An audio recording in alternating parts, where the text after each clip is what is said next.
Đứng lại, xem ngươi chạy đi đâu.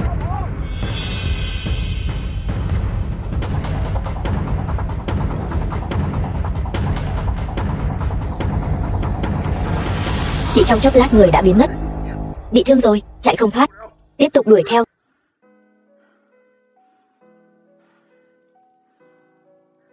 Đôi mắt này. Người đã đi rồi. Không sao rồi.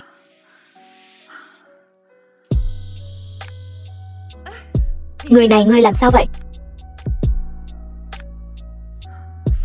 Ngươi bị sốt rồi.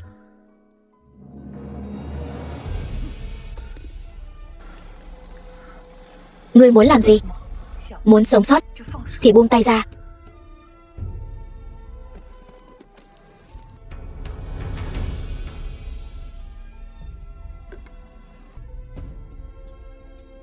Cơn sốt đã giảm rồi.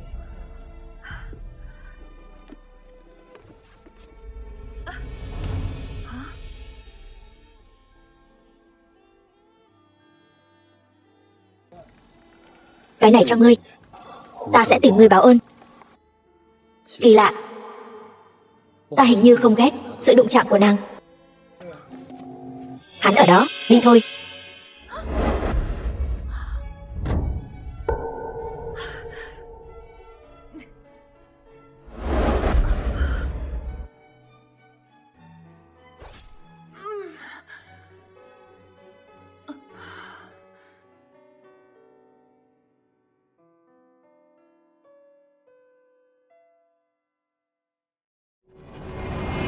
Thiếu gia, tìm được chưa? Tìm được rồi. Theo điều tra, 3 tháng trước đã từng đến Biên Thành. Chỉ có Thiên Kim Kiều gia. Đi, đến Kiều gia. Kiều Kiều, sao muội lại không chào hỏi một tiếng? Đã về nước rồi. Thương tích của muội vẫn chưa lành hẳn đâu. Đường Đường, tôi là bác sĩ. Cơ thể của tôi tự biết rõ. Kiều gia muốn xử lý di vật của mẹ tôi nhất định phải quay về. Lại là Kiều gia. Bọn họ rốt cuộc khi nào mới thôi gây chuyện? Năm đó người bị thương, mất máu quá nhiều. Nếu không phải bọn họ cố tình trì hoãn thời gian, không chịu đưa người về trị liệu, thì làm sao có thể khiến người bị thiếu oxy não, dẫn đến mất 1/4 trí nhớ? Thôi thôi, chuyện cũng qua rồi. Hồi nữa nói chuyện tiếp.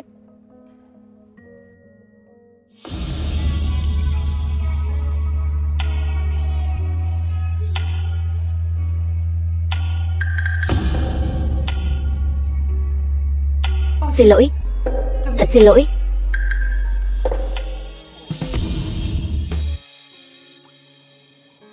Chúng ta đã gặp nhau ở đâu rồi phải không? Vị tiên sinh này, nếu muốn làm quen thì làm ơn đổi cách khác đi. Kỳ lạ, trên người nàng có một mùi hương rất quen thuộc.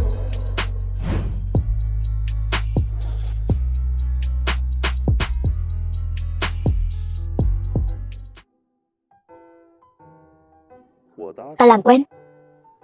Chẳng phải là ngươi chủ động lao vào lòng ta sao? Ta không có. Ngươi buông ta ra. Buông ra. Sau này ra ngoài quyến rũ người khác thì đừng ăn mặc trẻ con như vậy. Ngươi bị thần kinh à? Đừng để ta gặp lại ngươi nữa.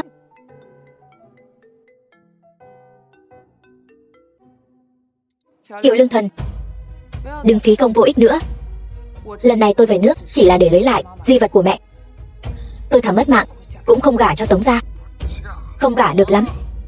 Di vật của mẹ ngươi, ta dù có đốt đi cũng sẽ không đưa cho ngươi. Kiều Lương Thần. Kiều Lương Thần, muốn tôi thay con gái riêng của ông gả cho một tên mắc bệnh bẩn thỉu, ông nằm mơ đi. Lương Thần, nó mà không gả thì Thi Thi nhà chúng ta phải làm sao? Chúng ta chỉ có một đứa con gái là Thi Thi. Ông không thể trơ mắt nhìn nó nhảy vào hố lửa như vậy chứ. Mạn Đình, sao ta lại nỡ để Thi Thi của chúng ta chịu đựng nỗi khổ này chứ? Nhưng mà em yên tâm, Kiều Nhiên, cái đứa tiểu tiện nhân này, nuôi nó lớn đến chừng này cũng nên đến lúc nó báo đáp rồi.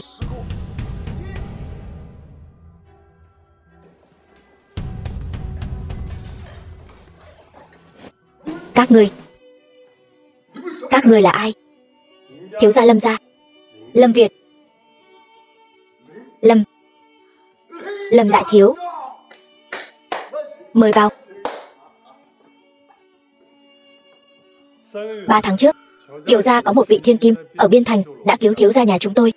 Xin hỏi cô ấy ở đâu? Người Kiều Nhiên cứu lại là Lâm Việt. Không được, công lao này nhất định phải là của Thi Thi.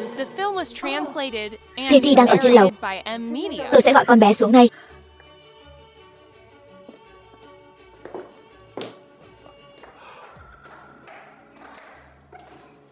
Mẹ, tôi nói như vậy thật sự sẽ không lộ tẩy sao? Sợ gì chứ? Người Kiều Nhiên cứu chính là Lâm gia đại thiếu. Chuyện tốt thế này sao có thể rơi vào đầu nó được? Nó bây giờ dù sao cũng chẳng nhớ gì cả. Có mẹ ở đây rồi. Đi thôi.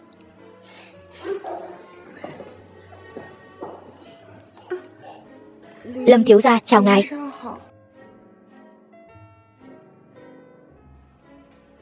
Cô chính là người 3 tháng trước ở Biên Thành cứu tôi, Kiều Thi Thi. Là tôi. Tôi là người 3 tháng trước ở Biên Thành đã cứu một người đàn ông. Không ngờ lại là Lâm thiếu gia ngài. Nói đi.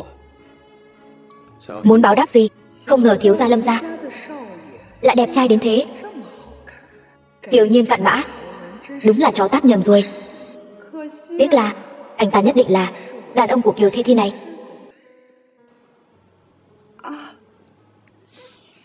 Báo đáp gì cũng được sao?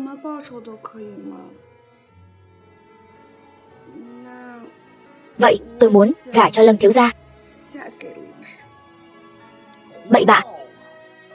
Lâm thiếu gia há là người con có thể với tới. Lâm thiếu gia à, ngài đừng để ý. Tiểu nữ được nuông chiều quá. Chỉ vì quá ngưỡng mộ ngài, nhất thời không kiềm chế được, cho nên mới nói năng bừa bãi đấy. Tình khó tự cấm. Nhưng mà ba, nếu Lâm thiếu gia không muốn cưới con thì con sẽ gả cho Tống Viễn Chiết. Tống Viễn Chiết hả? Ông không biết sao, nhà chúng ta và Tống gia có hôn ước. Nhưng mà Tống Viễn Chiết đó sinh hoạt bê tha.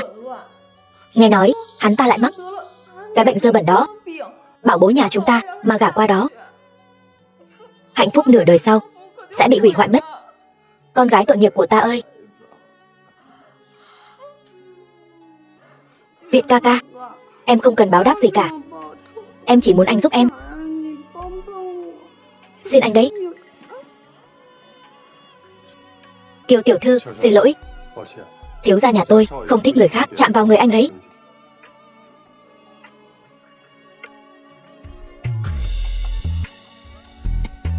Chẳng lẽ là do lúc đó mất máu quá nhiều nên không có phản ứng?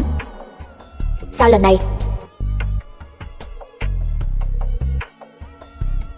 Nếu 3 tháng trước cô đã cứu mạng tôi ở Biên Thành, cái trước thiếu phu nhân nhà họ Lâm đó, tôi có thể cho cô. Thật sao?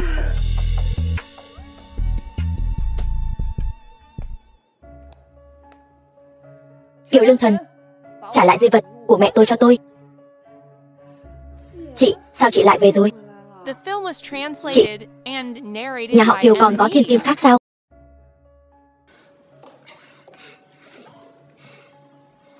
Nhà họ Kiều còn có một vị thiên kim nữa. Chị tôi quanh năm ở nước ngoài.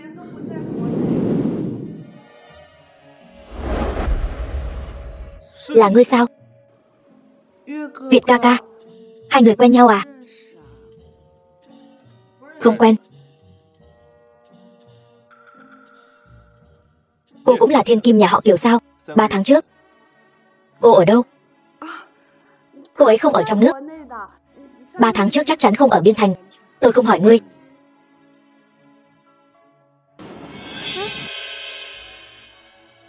Kiều Nhiên, tốt nhất cô nên thật sự không nhớ gì cả. Liên quan gì đến anh?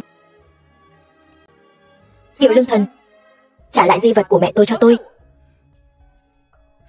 Trước mặt Lâm thiếu gia mà cô dám láo xực như vậy, Kiều bá phụ. Tôi còn có việc khác. Đi trước đây. Tôi không làm phiền Kiều bá phụ xử lý việc nhà nữa. Người đàn ông này là ai vậy? Kiều Lương Thần vậy mà lại sợ hắn ta như vậy. Việt ca ca, em tiễn anh.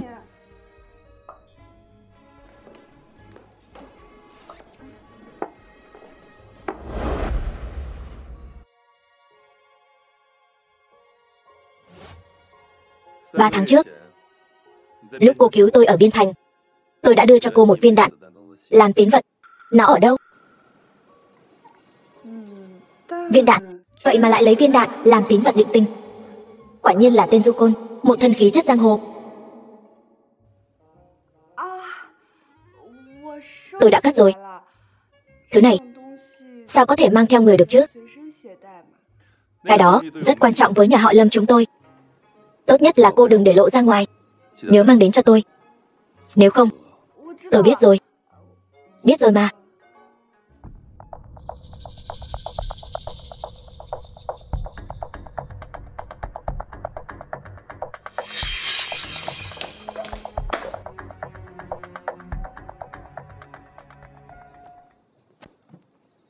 Thiếu gia, cậu thật sự muốn cưới Kiều Thi Thi đó sao? Tôi luôn cảm thấy cô ấy là ân nhân cứu mạng của tôi. Ân nhân cứu mạng thì phải lấy thân báo đáp sao? Lẩm bẩm cái gì đấy? Tôi nói này, sao cậu chắc chắn cô ta chính là ân nhân cứu mạng của cậu vậy? Người là do cậu điều tra. Tiểu thư nhà họ Kiều, họ Kỳ và đã từng đến Biên Thành. Thiên kim nhà họ Kiều đâu phải chỉ có một.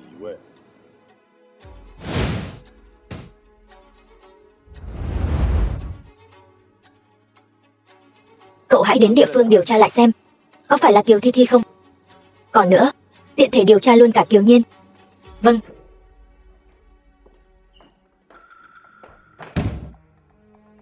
The film was translated and narrated by M Media.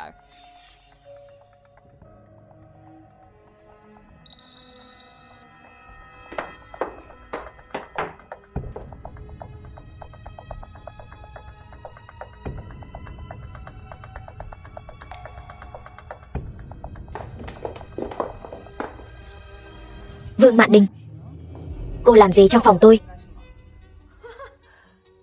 Phòng của ngươi? Thật nực cười. Đây là nhà họ Kiều. Vương Mạn Đình tôi mới là nữ chủ nhân ở đây. Một con tiểu tam nhân lúc mẹ tôi mang thai mà leo lên giường, còn có tư cách xưng mình là nữ chủ nhân sao? Đồ con hoang, mày còn dám nói tao là tiểu tam? Con hoang? Ai là con hoang? Làm gì vậy Nhiên Nhiên? Ta chỉ muốn dọn dẹp phòng ốc cho cô mà thôi. Ta biết cô không ưa ta. Cô cũng không cần cố ý xô ta. Ta, Lương Thần. Mạn Đình,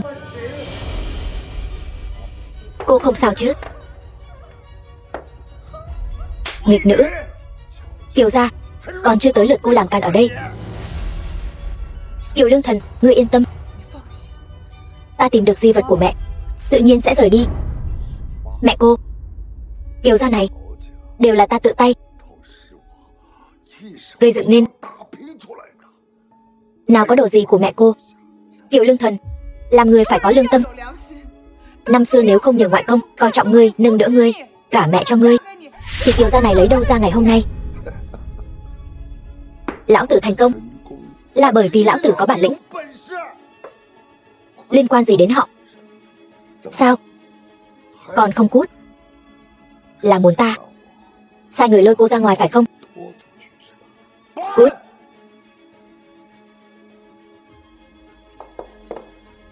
Kiều Lương Thần, ngươi sẽ gặp báo ứng. Kiều Kiều, tôi nhờ anh tôi sắp xếp công việc cho cô. Anh ấy đã xử lý xong chưa? Tôi đã đến đây rồi, nhưng không thấy anh trai cô. Đáng lẽ phải cảm ơn anh ấy trực tiếp. Không cần. Anh ấy suốt ngày đi theo lão đại của anh ấy. Thần long thấy đầu, không thấy đuôi. Không gặp được cũng bình thường.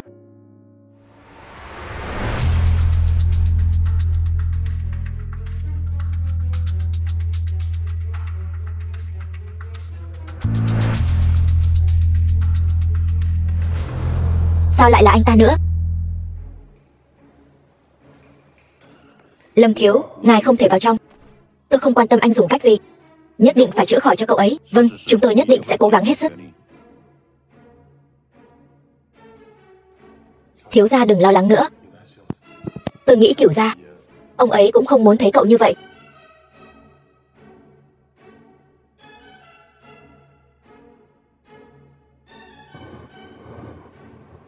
Bên trong là ai vậy? Sao nghiêm trọng quá? Thế nào rồi? Lâm thiếu, nọc độc đã thấm vào tim mạch. E rằng... Thiếu gia, bình tĩnh. Đi tìm Kiều Thi Thi. Cô ta trước đây từng công bố nghiên cứu về rắn độc. Cô ta nhất định có cách. Được.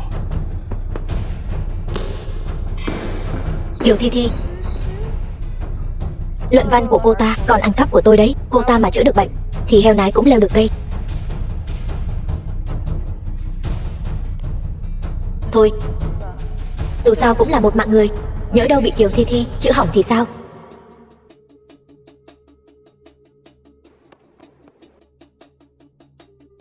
Độc của người đàn ông bên trong tôi có thể giải chỉ bằng cô.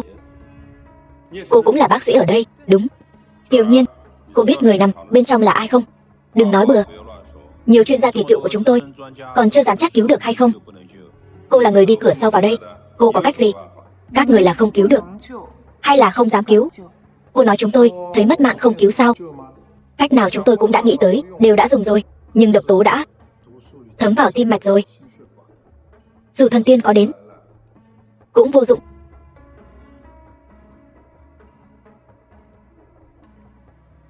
Tôi nói có cách là có cách. Bệnh nhân không thể kéo dài được nữa. Người rốt cuộc có để tôi cứu hay không? Thiếu gia, Thi Thi tiểu thư đến rồi. Hai người họ lại gần nhau làm gì thế? Việt ca ca, huynh tìm muội à? Cậu của ta bị rắn độc cắn. Nếu ngươi có thể chữa khỏi, ta sẽ đồng ý mọi điều kiện của ngươi. Cái này ta ai là không làm được. Trước đây ngươi không phải đã công bố luận văn về rắn độc sao? Ngươi rốt cuộc là không thể hay là không muốn? Không phải. Luận văn chỉ là lý thuyết suông thôi, chưa thực hành bao giờ. Rất nguy hiểm. Người mất mạng mất. Không có số liệu lâm sàng thực tế mà cũng dám viết vào luận văn, đúng là... Cút. Tỷ tỷ, chúng ta về thôi. Tôi có thể cứu. Tỷ tỷ, đây là chuyện liên quan đến tính mạng con người. Tuy tỷ cũng học y, nhưng tỷ còn chưa có bằng, sao có thể nói là cứu được? Bằng cấp của tôi mất như thế nào? Hình như người rõ hơn tôi đấy. Tôi làm sao biết được tại sao? Đủ rồi. Cô thật sự cứu được sao? Vậy tôi làm sao tin cô? Nếu tôi nói số liệu trong luận văn của Kiều Thi Thi đều là số liệu lâm sàng thực tế của tôi, anh ta có tin không? Giáo sư hướng dẫn của tôi là chuyên gia trong lĩnh vực này. Ông ấy có thuốc đặc trị. Tỷ tỷ, đừng nói đùa nữa. Nếu thật sự có thuốc đặc trị, với quyền thế của Lâm gia, sẽ không mua được sao? Tỷ không thể vì nhất thời mạnh miệng mà coi thường mạng sống của bệnh nhân như vậy chứ.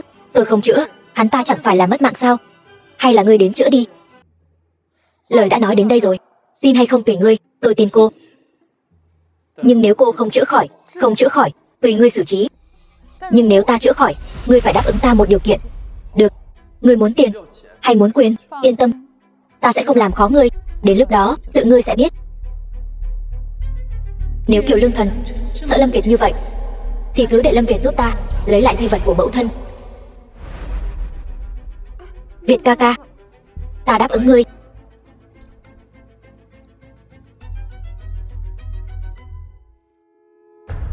Việt ca ca, huynh không thật sự nghĩ tỷ tỷ có thể cứu được chứ?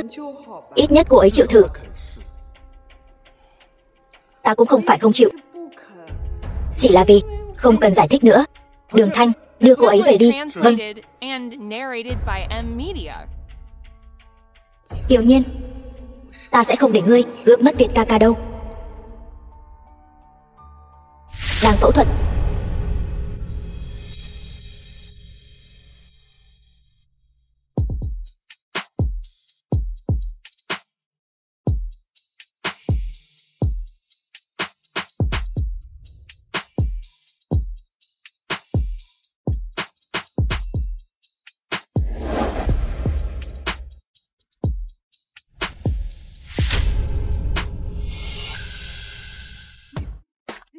Ngươi làm gì vậy? Đau. Xin lỗi. Bệnh nhân bên trong thế nào rồi? Yên tâm đi, ông ấy không sao rồi.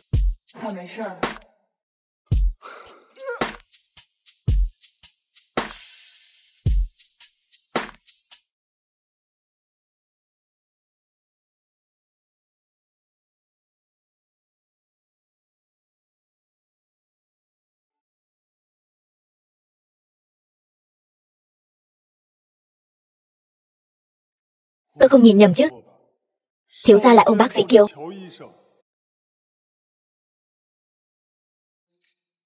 Người này sao một hồi lại thay đổi thế nhỉ?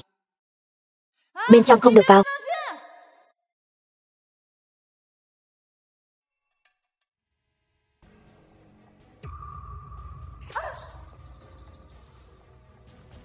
Kiều Lương Thần, ngươi làm gì vậy? Nghịch nữ, ngươi còn hỏi ta làm gì? Hôm nay ở bệnh viện làm gì? Nếu không phải Thi Thi nói cho ta biết, ta còn không biết. Ngươi suýt nữa hại mất mạng Thịnh Cửu gia đấy. Ta nói, con tiện nhân nhà ngươi, ngươi nhất định phải hại mất mạng nhà họ Kiều ta mới cam tâm sao? Kiều Lương Thần, trong lòng ngươi có phải chỉ có Kiều Thi Thi mới xứng làm con gái ngươi không? Kiều Nhiên ta chỉ mang đến cho nhà họ Kiều tai họa thôi, ngươi biết là tốt rồi. Được, từ hôm nay trở đi, ta và nhà họ Kiều ân đoạn nghĩa tuyệt.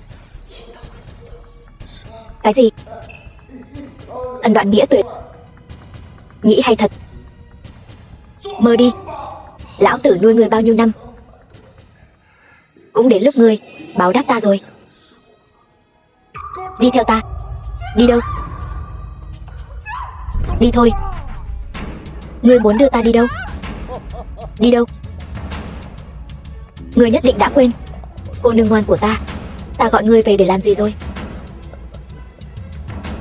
Gả ta cho nhà họ Tống. Ngoan, biết là tốt.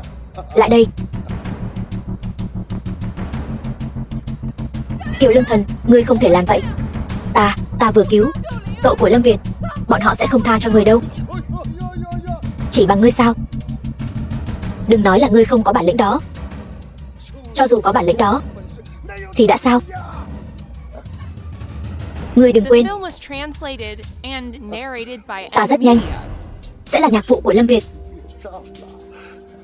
Đến lúc đó, ngươi đoán xem cậu ta sẽ giúp ta hay là giúp ngươi đây?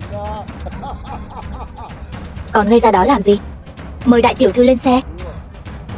Tống thiếu vẫn đang đợi ở khách sạn.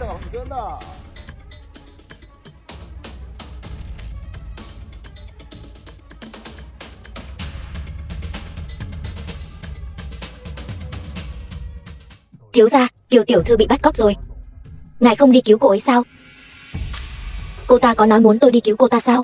Cái này, người nữ nhân này rõ ràng đã thấy tôi, lại không mở miệng cầu cứu.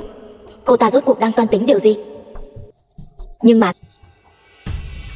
Kiều tiểu thư vừa mới cứu Kiều gia, lỡ như xảy ra chuyện gì? Kiều gia hỏi đến, hôm nay sao lắm lời thế? Lái xe. Vâng. Đi thôi. Kiều Lương Thần, ăn nó đi. Nhanh lên. Tống thiếu tính tình không tốt, đừng để cậu ấy đợi lâu. Ngươi đi đi. Bách niên hảo hợp. Ngươi, Kiều Lương Thần, ngươi thả tôi ra, thả tôi ra. Kiều Lương Thần, đừng la nữa. Cả tầng này đều đã bị tôi bao rồi. Đêm nay chỉ có hai chúng ta, vẫn nên tranh thủ thời gian mà hưởng thụ cho tốt.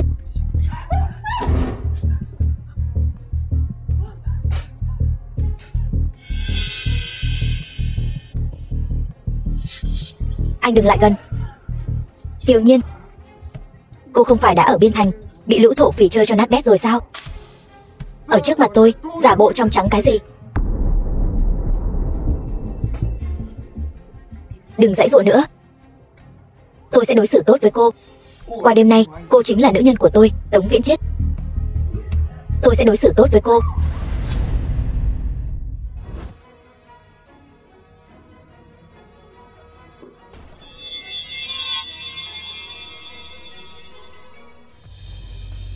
Không sao chứ? Lại đây.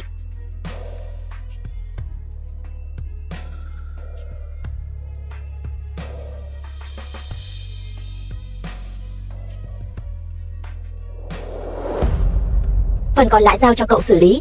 Được.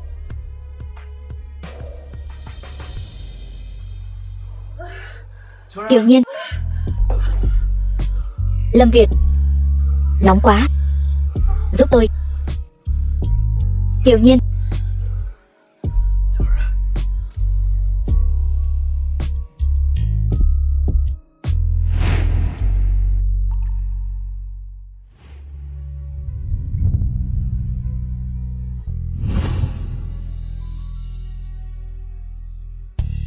Kiều Nhiên.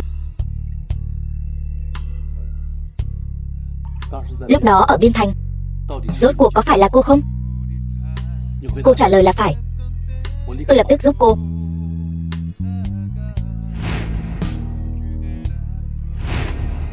Tôi.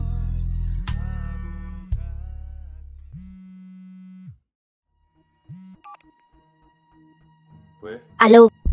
Thiếu gia, Biên Thành bên đó chuyển đến tin tức. Đã tra được người cứu ngài lúc trước rồi.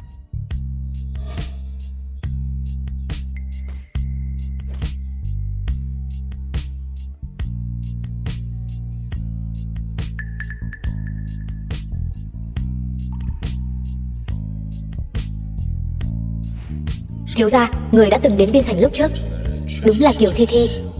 Kiều Nhiên tiểu thư chưa từng đến Biên Thành. Người đã cứu tôi lúc đó ở Biên Thành, rốt cuộc có phải là cô không? Đôi mắt của cô, tại sao lại khiến tôi cảm thấy quen thuộc đến vậy?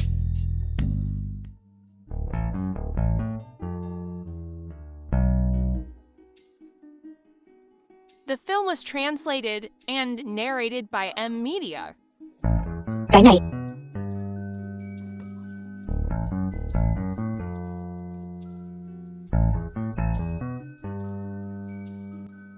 Tỉnh rồi à? Tối qua chúng ta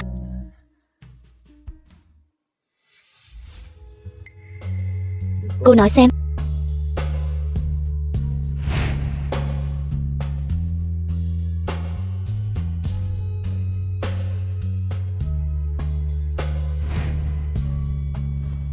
Tôi bị hạ thuốc.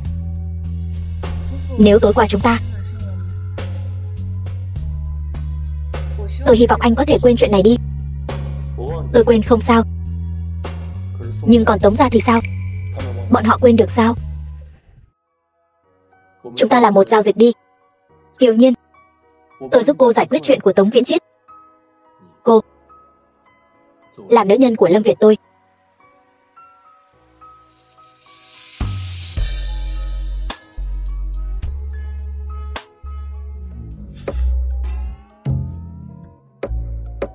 Lâm tiên sinh, tôi hy vọng sau này anh đừng nói đồ kiểu này với tôi nữa. Tôi là chị gái của vị hôn thê anh. Sao nào? Ghen rồi à? Lâm Việt, cả đời này tôi sẽ không làm tiểu tam cho anh đâu.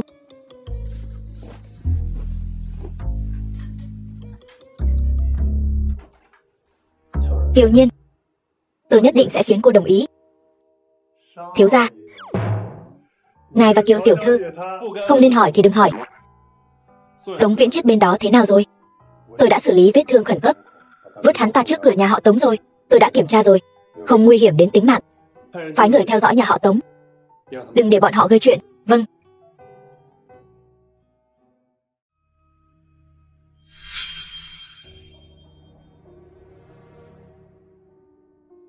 Kiều Nhiên, sao cô ta lại ra từ phòng riêng của Việt ca ca trước? Phòng tổng thống đó. Chẳng lẽ tối qua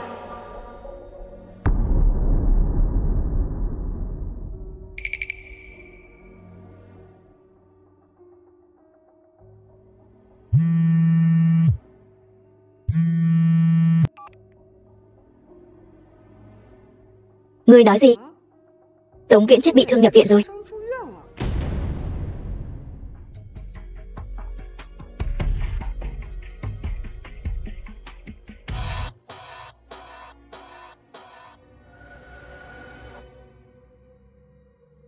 Kiều Nhiên, tao sẽ cho mày biết, đụng vào đàn ông của Kiều Thi Thi tao sẽ có kết cục gì. Cái này nhất định phải quan tâm đặc biệt một chút. Bệnh tình của hắn ta khá nghiêm trọng. Đồ tiện nhân, chính là mày, dám câu dẫn chồng tao. Hôm nay tao nhất định phải dạy cho mày một bài học.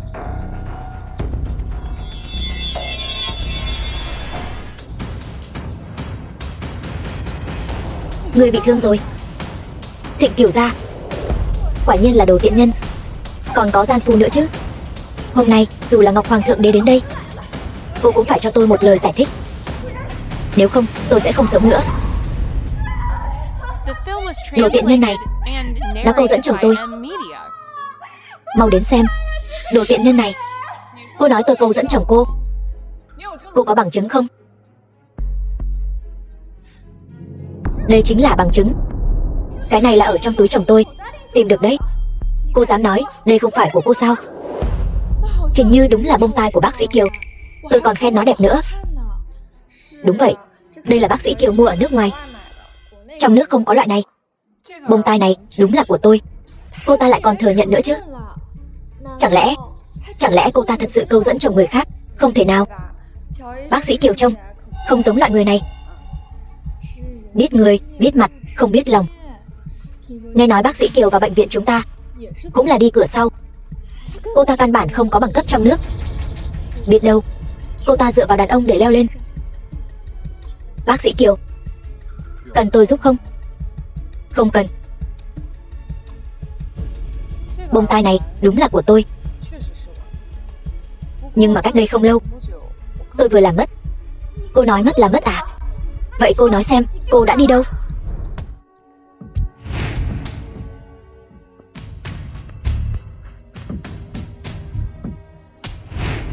Bông tai bị mất trong phòng tổng thống của Lâm Việt. Người phụ nữ này không thể nào có cơ hội lấy được, trừ khi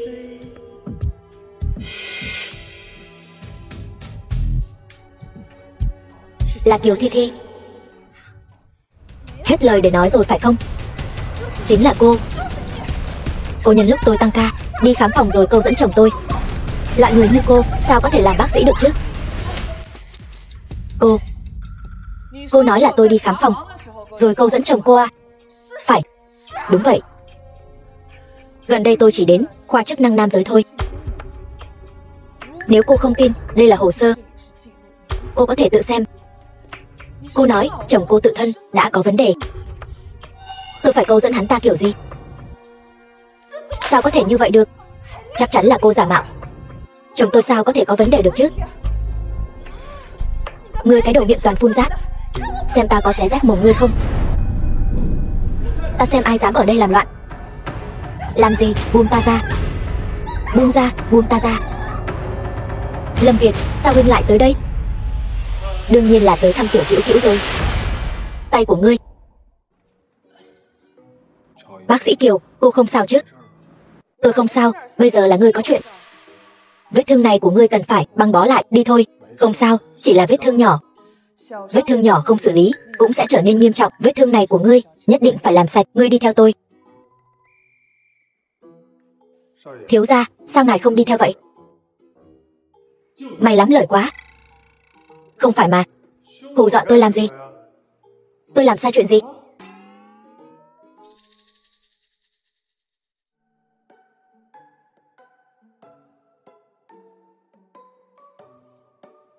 Thịnh Cửu gia, vô cùng xin lỗi, chuyện hôm nay làm liên lụy tới ngài rồi. Không sao, mạng này của tôi là cô cứu. Cữu Cữu, huynh không cần khách sáo với cô ta. Khi đó cô ta cứu anh cũng là đổi điều kiện với tôi. Lâm Việt, Kiều Nhiên, tôi nói không sai chứ? Không sai, Thịnh Cửu gia, tôi cứu ngài là có mục đích. Ngài không cần cảm ơn tôi. Ngài sau này cứ nghe lời Lâm thiếu gia, tránh xa tôi ra. Nếu không, chuyện như vậy sẽ còn xảy ra. Tôi, hôm nay đến đây thôi. Ngày mai cùng giờ, tôi lại tới thay thuốc cho ngài. Xin lỗi, bà không sao chứ? Tố Tố. Không đúng, ngươi có quan hệ gì với Tố Tố? Tố Tố, bà quen mẫu thân của tôi sao? Mẹ, sao mẹ lại tới đây? Bao nhiêu năm không gặp, con đã lớn thế này rồi. Tố Tố dưới suối vàng có biết chắc hẳn sẽ rất an ủi.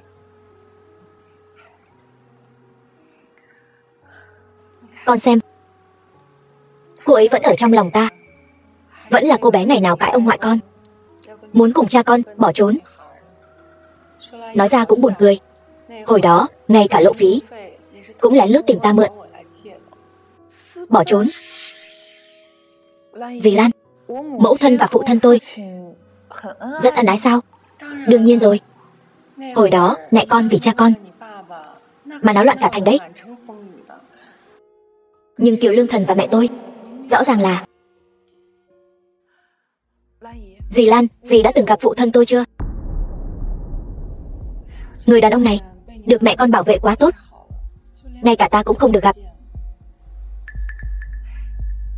Chuyện đã qua rồi, đừng nhắc nữa.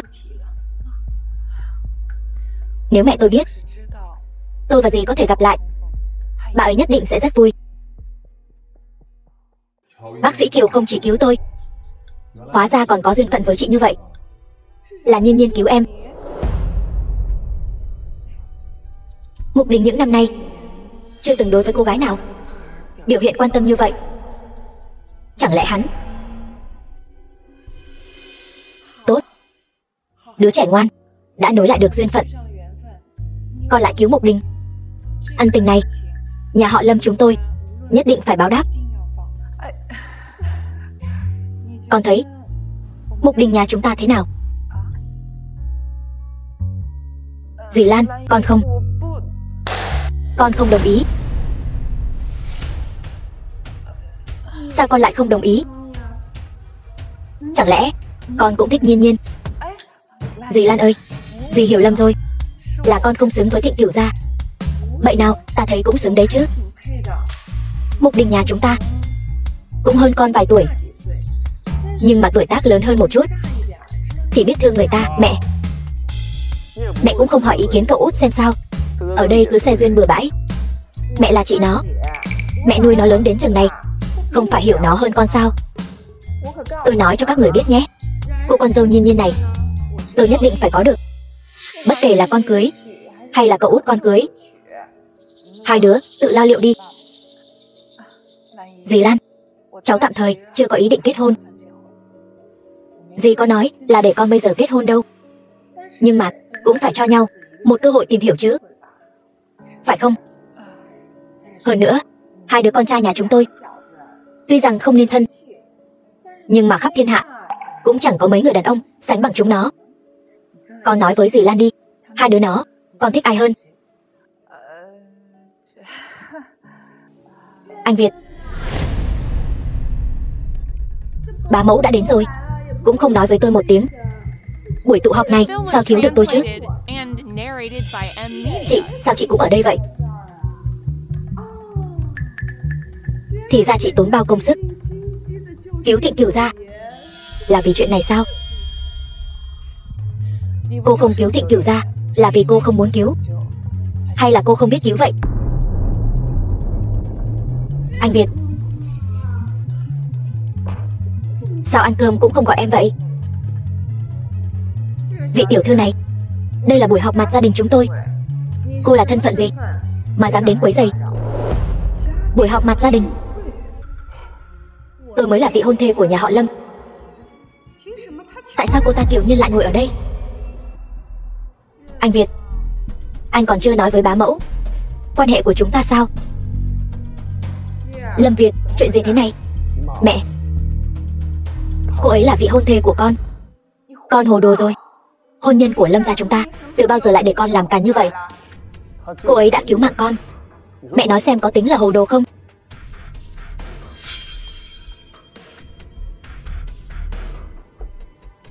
Yêu ma quỷ quái, chẳng giống con chút nào, càng không giống mẹ con. Dì Lan, cô ấy là con của mẹ kế con. Sau khi mẹ con qua đời, chưa được nửa năm, ba con liền cưới người khác. Sao Tố Tố lại có thể thích người như vậy chứ? Năm đó cô ấy rõ ràng là người thông minh nhất, nhãn quang tốt nhất trong số chúng ta mà.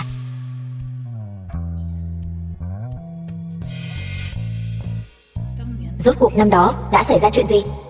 Nếu mẹ thật sự ân ái với Kiều Lương Thần đến vậy, sao lại có thể như vậy được?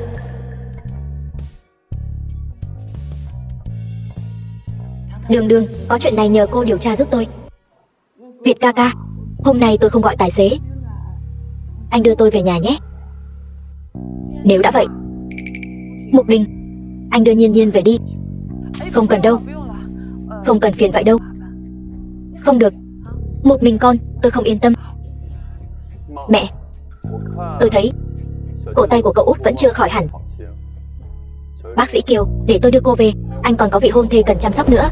Vết thương của tôi không có gì đáng ngại. Vậy thì làm phiền Thịnh Cửu ra rồi. Bác gái, tôi đi trước.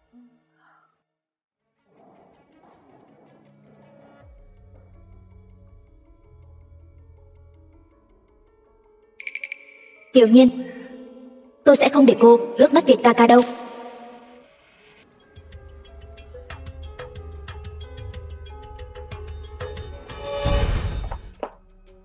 Lâm Việt, anh điên rồi. Sao hả? Không phải cậu tôi khiến cô thất vọng rồi sao? Không hiểu anh đang nói gì. Lâm Việt, anh rốt cuộc muốn làm gì? Kiều Nhiên, tôi đã nói rồi. Tôi muốn em làm người phụ nữ của tôi. Sao hả?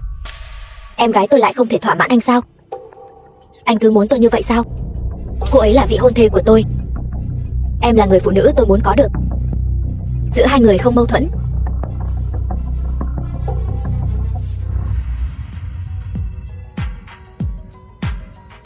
Anh mơ đi.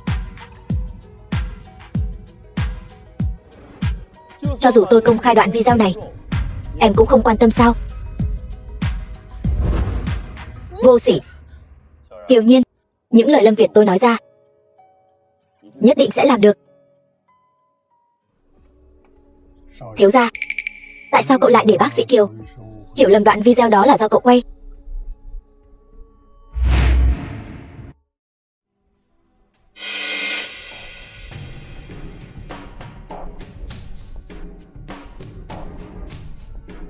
Thiếu gia, cậu quả nhiên đoán không sai.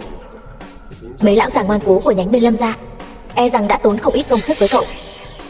Chuyện giữa cậu và bác sĩ Kiều có thể đã bị ghi lại toàn bộ rồi.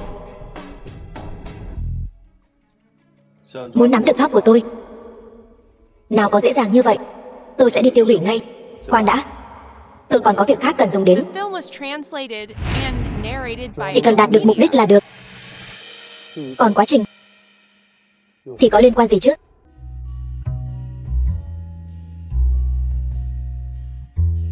Thế nào? Hài lòng với sự sắp xếp của tôi chứ? Lồng làm cho chim, dù có làm bằng vàng thì đã sao?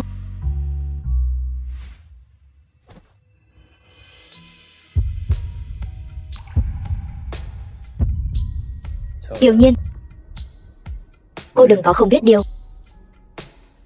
Lâm thiếu không cần phải làm nhục tôi như vậy.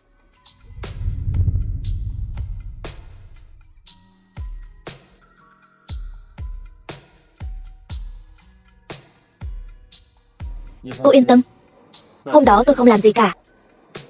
Bây giờ tôi cũng sẽ không làm. Lâm Việt tôi còn chưa đến mức ép buộc cô. Anh nói gì? Hôm đó anh, cái gì? Không cần phải ngạc nhiên như vậy. Tôi sẽ đợi đến ngày cô cam tâm tình nguyện. Lâm Việt, anh rốt cuộc là người như thế nào? Bên căn hộ của Kiều Nhiên thế nào rồi? Những người mai phục chúng ta đã được xử lý xong cả rồi. Thiếu gia cứ yên tâm. Bác sĩ Kiều rất an toàn. Về chuyện của Kiều Nhiên, điều tra đến đâu rồi? Bác sĩ Kiều, mẹ ruột của cô ấy mất sớm. Hình như từ nhỏ đã không được nhà họ Kiều yêu thương, luôn phải tự mình làm thêm kiếm sống, cố gắng duy trì cuộc sống.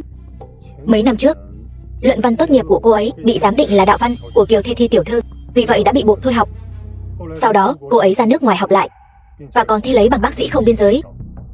Nói như vậy, dù nhìn thế nào, người cứu tôi ở Biên Thành lúc đó đều là Kiều Nhiên đúng không? Chẳng lẽ cậu? Đúng rồi, tôi còn điều tra được một việc. Trước đây sau khi cậu hôn mê, vị tiểu thư đã cứu cậu, liều mạng đỡ cho cậu một nhát dao. Nhờ vậy mới kéo dài được thời gian, chờ được chúng tôi đến cứu. Nói cách khác, ai có vết sẹo do dao đâm trên người thì người đó chính là người đã cứu cậu. Manh mối quan trọng như vậy, sao bây giờ mới nói? Quay đầu xe.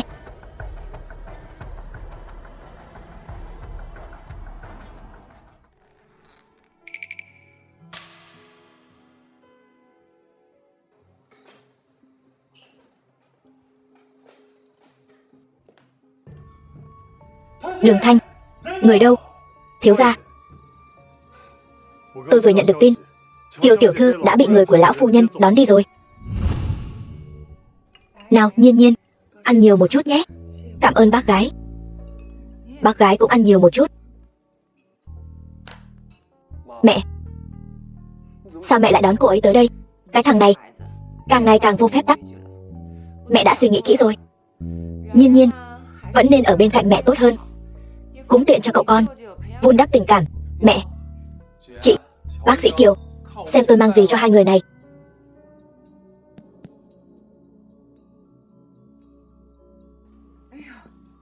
Chẳng phải đây là món Nhiên Nhiên nhà ta thích nhất, bánh bao nhỏ Lâm Thắng ký sao?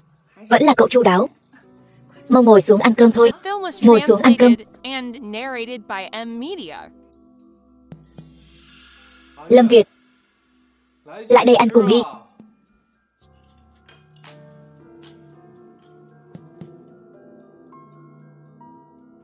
Thịnh Cửu gia, hôm qua cảm ơn ngài.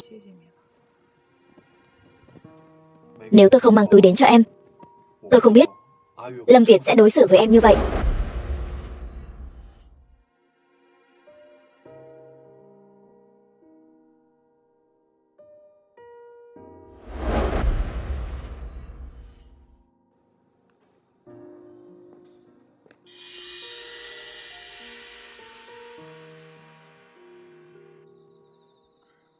Không biết bác sĩ Kiều có tiện ở lại với chị tôi vài ngày không?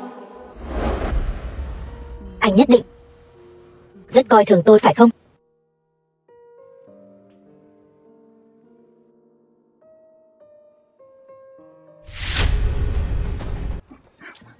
Đừng quên chuyện đoạn video đó. Nhiên Nhiên là một người độc lập, cô ấy nên có quyền lựa chọn của mình. Anh không nên ép buộc cô ấy. Ép buộc?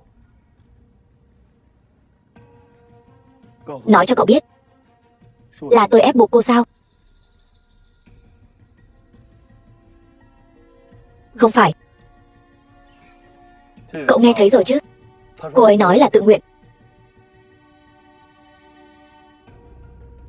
Đi.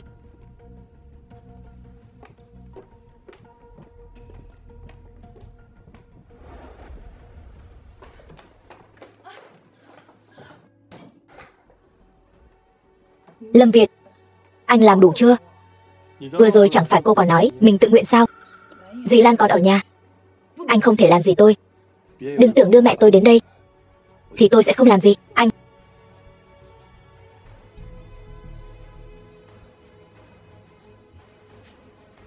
Cô mà cứ ngoan ngoãn thế này thì tốt biết mấy. Lâm Việt, đừng xem tôi như thú cưng của anh.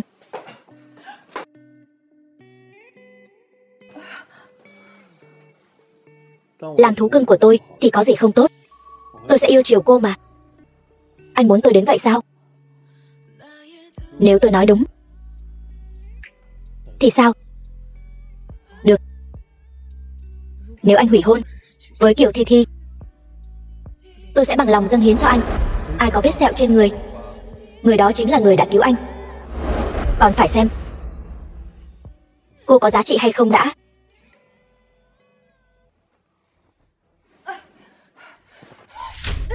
Anh vô sỉ. Bây giờ mới biết sao?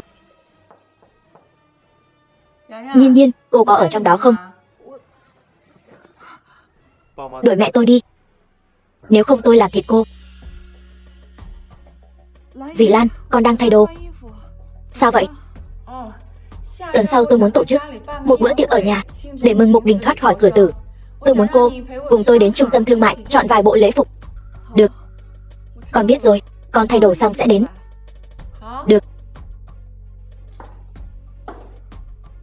Lần này tôi sẽ tha cho cô.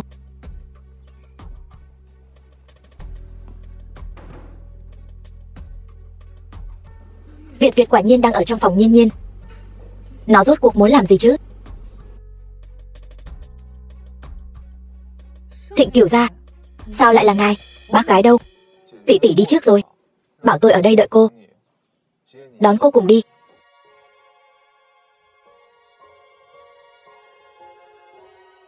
The film was translated and narrated by M Media.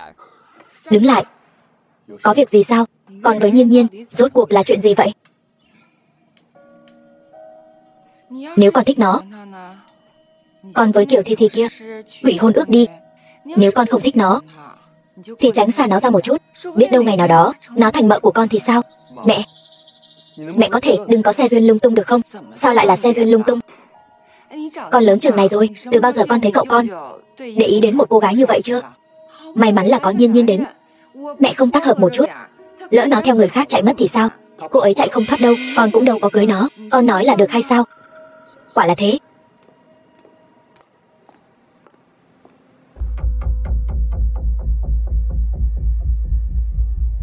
Xin lỗi, quần áo ở đây. Không mua không được đụng vào.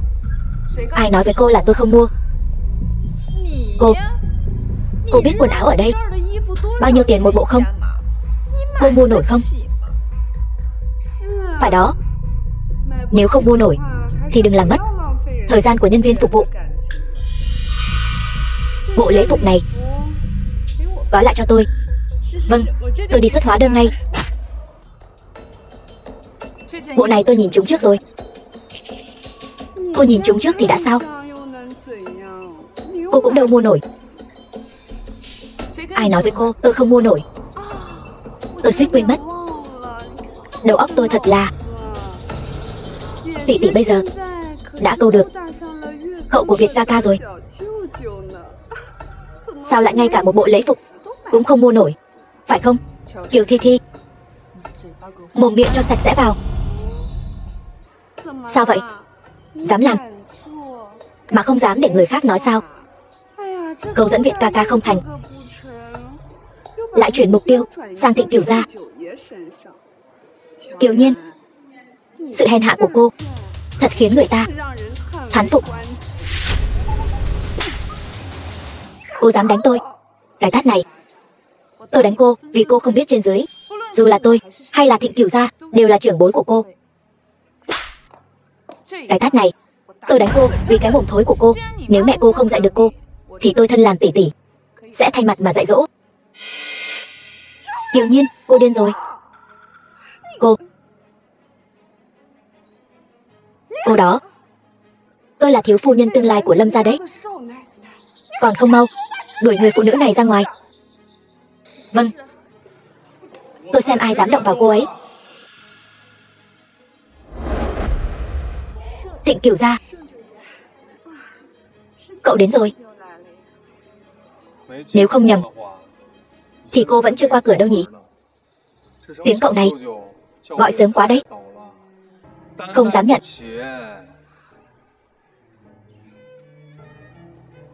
Không sao chứ? Là ta đường đột rồi. Nếu Thịnh Cửu gia muốn thay tỷ tỷ ra mặt, vậy ta nhất định phải giúp người đẹp toại nguyện rồi. Bộ lễ phục này nhường cho chị vậy. Đây chỉ là một sản phẩm hoàn chỉnh. Nếu cô thích, cô cứ lấy đi. Tỷ tỷ ở đằng kia đã tìm được nhà thiết kế cao cấp, tôi đưa cô qua đó. The film was translated and narrated by M Media. Sao hả? Bắt nạt vị hôn thê của tôi xong định bỏ đi như vậy sao? Việt ca ca, thôi bỏ đi. Thịnh Cửu gia cũng chỉ muốn ở trước mặt tỷ tỷ thể hiện một chút thôi. Anh ấy cũng không phải cố ý. Còn tôi không sao. Lâm Việt, Kiều Thi Thi là do tôi đánh. Nếu anh không vui, có thể nhắm vào tôi.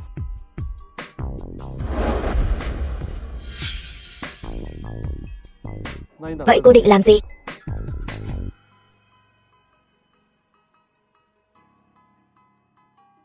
Quậy đủ chưa?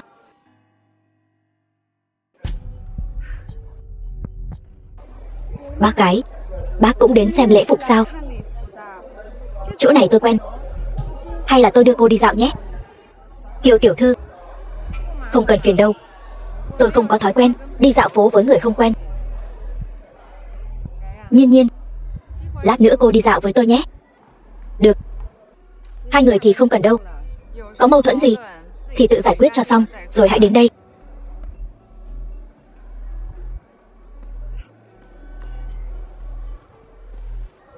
Việt ca ca, Đường Thanh, đưa Kiều tiểu thư về đi. Tôi không về. Đừng mà.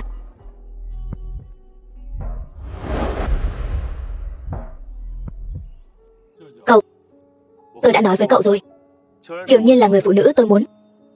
Cậu đừng tranh với tôi. Lâm Việt, từ nhỏ đến lớn cậu đều nhường cháu. Lần này có thể nhường cậu không? Kiều Nhiên tốt đến vậy sao, khiến cậu nhất định phải có được cô ta? Lâm Việt, cháu đã có vị hôn thê rồi. Cháu có thể cho Kiều Nhiên cái gì? Cô ấy khác biệt. Trước khi tôi điều tra rõ ràng, tuyệt đối sẽ không từ bỏ cô ấy. Điều tra rõ ràng. Chẳng lẽ con nghi ngờ Kiều Nhiên là người đã cứu cháu? Tôi không biết. Cậu, cảm giác cô ấy cho tôi rất khác biệt. Vậy nếu không phải thì sao? Chẳng lẽ cháu muốn vừa cưới Thi Thi, vừa giam cầm cô ấy? Tôi sẽ có cách chứng minh.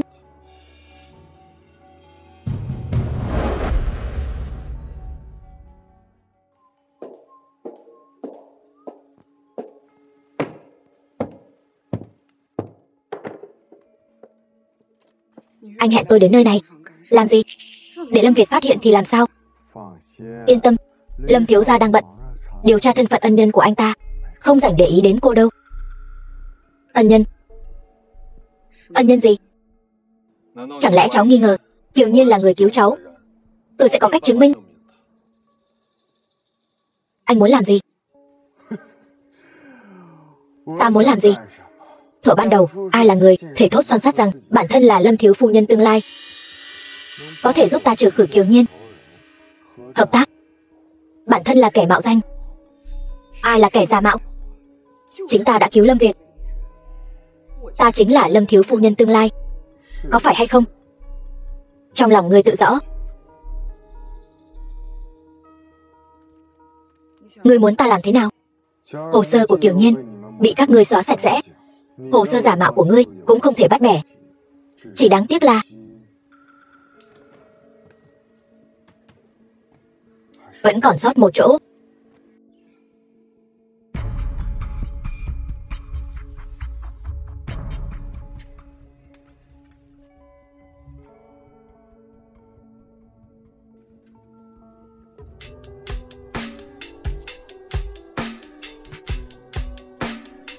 Mẹ, chuyện con nói với mẹ đã chuẩn bị xong chưa? Yên tâm, con nhỏ này không thể thoát khỏi lòng bàn tay ta.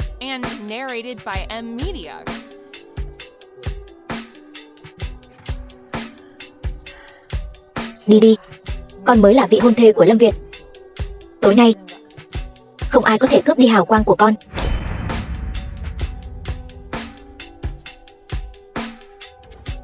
Việt ca ca. Mẹ, Thi tới rồi. Nhiên Nhiên, con đi ăn chút gì đó trước đi, chút nữa ta sẽ bảo Mục Đình đến tìm con.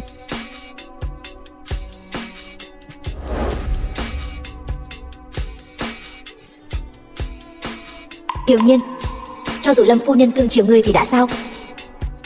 Ta mới là thiếu phu nhân chân chính của Lâm gia. Qua đêm nay, ta muốn ngươi không còn cơ hội trở mình.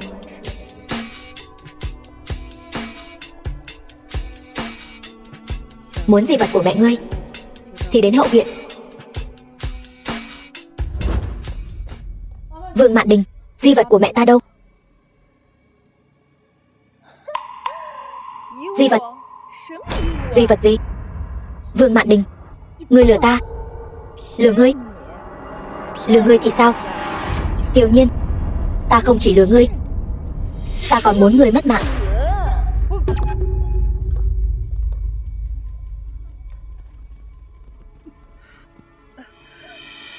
Vương Mạn Đình, ở Lâm gia, sao ngươi dám? Ta có gì không dám? Ngươi tưởng chỉ mình ta muốn ngươi mất mạng sao? Ta và cha ngươi đều mong ngươi sớm mất mạng đi. Giờ ngươi đã sắp mất mạng rồi, ta cũng chẳng ngại nói cho ngươi biết, ngươi căn bản không phải con của Kiều Lương Thần. Ngươi là do mẹ ngươi với gã đàn ông nào đó sinh ra. Ta không phải đồ con hoang. Đưa đi. Xin chào, bác sĩ Kiều đâu? Vừa rồi thấy cô ấy vội vã đi ra ngoài.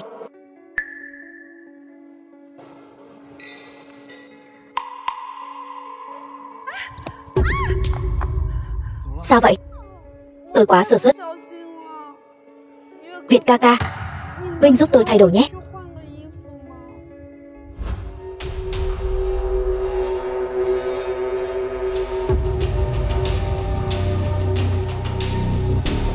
Hãy xóa vết sẹo sau lưng cô ta cho ta. Còn lại tùy ngươi xử lý. Ta hiểu ý ngươi.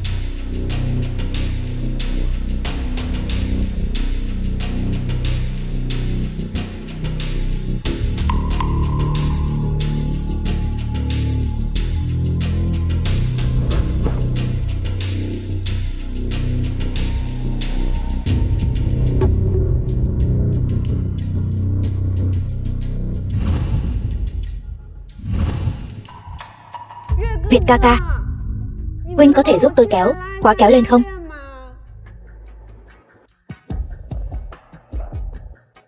The film was translated and narrated by M Media.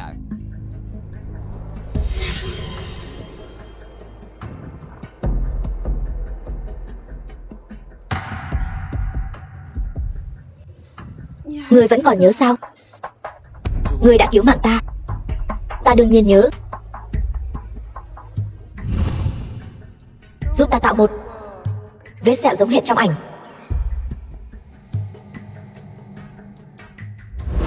Ngươi chỉ có thể là của Kiều Thi ta.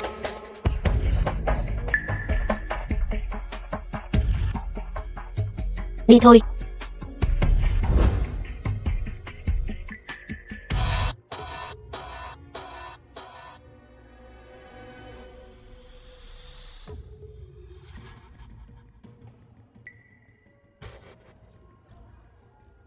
Cái gì? Việt ca ca.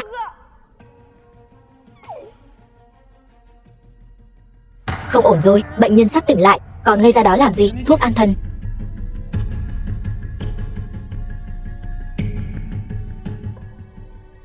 Các người là ai? Các người muốn làm gì? Làm cái gì? Người buông ta ra, ai bảo ngươi đắc tội, kẻ không nên đắc tội chứ.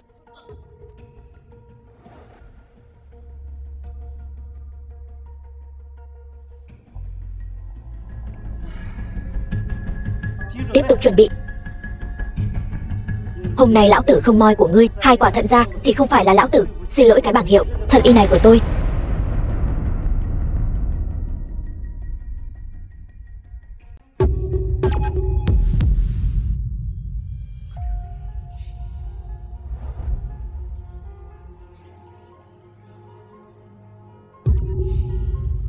Dừng tay.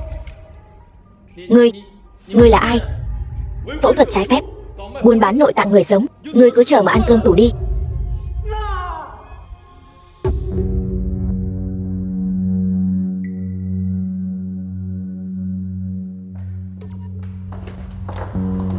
Nhiên Nhiên đâu? Vẫn còn đang ngủ. Bác sĩ nói thuốc tê vẫn chưa hết tác dụng, không có vấn đề gì khác. Vậy được, mẹ đi xem cô ấy. Việt ca ca, tỷ sao lại đột nhiên bị người áo đen đưa đi vậy? Tỷ ấy đắc tội với ai sao? Đừng vội, sẽ biết ngay thôi. Thiếu gia, hôm qua kẻ lẻn vào phòng tiệc bắt cóc Kiều tiểu thư, tìm thấy rồi. The film was translated and narrated by M Media. Muội sao rồi? Muội hôm qua lo lắng cho tỷ, cả đêm không ngủ, bây giờ hơi đau đầu.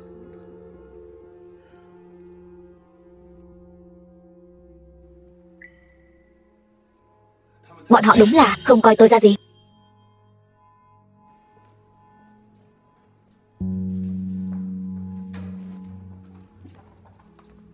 Alo. Mẹ. Không hay rồi, xảy ra chuyện rồi. Bọn họ bắt được người rồi. Yên tâm, những người đó đều là tử sĩ. Bọn họ không hỏi được gì đâu. Kiều Nhiên, lần này coi như người mạng lớn. Nói. Vẫn không chịu nói sao? Cũng cứng miệng thật đấy. Nếu đã vậy, không cần giữ lại. Vâng. Dừng tay.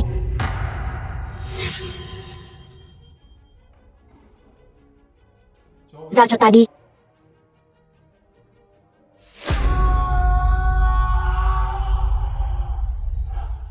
Kiểu gia đã nhiều năm không ra tay rồi. Không ngờ lần này lại làm thật. Cậu là chuyên gia thẩm vấn giỏi nhất. Không ai có thể mang bất kỳ bí mật nào rời khỏi đây. Cứ giao cho cậu ấy đi. Chúng ta đi thôi. Là ai chỉ thị cho ngươi? Là Vương Mạn Đình.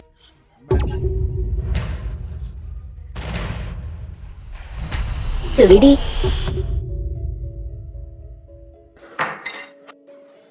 Hỏi ra kết quả chưa? Cho ngươi thêm một cơ hội. Ngươi sẽ chọn Nhiên Nhiên chứ? Lời tôi nói ra tuyệt đối không hối hận. Lâm Việt, từ giờ trở đi tôi chính thức theo đuổi cô ấy. Sẽ không để cô ấy bị bất kỳ ai làm hại.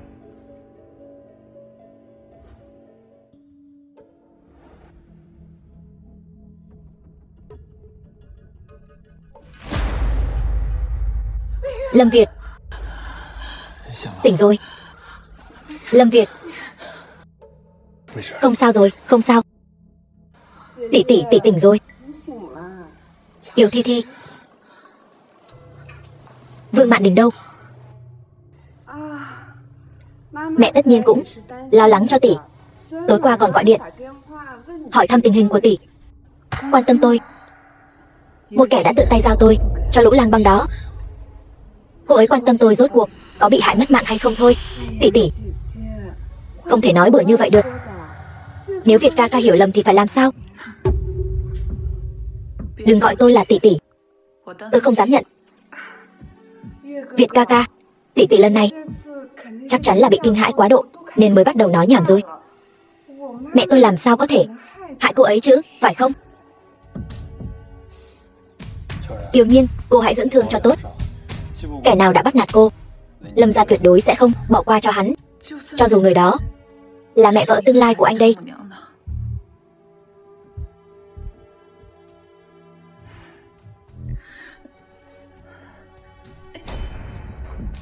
Muốn đi đâu? Liên quan gì đến anh? Lâm Việt, anh có ý gì? Trước khi vết thương của em lành hẳn, em không được đi đâu cả. Anh, phải đó tỷ. Tỷ mau nghỉ ngơi cho khỏe đi. Ca ca cũng là lo lắng cho tỷ thôi. Dù sao mọi người đều không muốn chuyện lần này xảy ra nữa. Việt ca ca, nếu tỷ đã tỉnh rồi, vậy chúng ta hãy để tỷ ấy nghỉ ngơi cho tốt đi. Bác gái còn đang ở nhà chờ bàn chuyện tiệc đính hôn đấy. Vậy tỷ hãy dưỡng thương cho tốt. Chúng tôi xin phép về trước.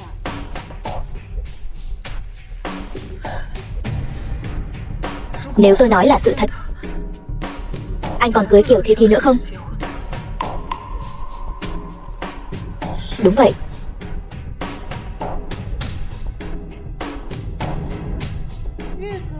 Việt ca ca, đi thôi.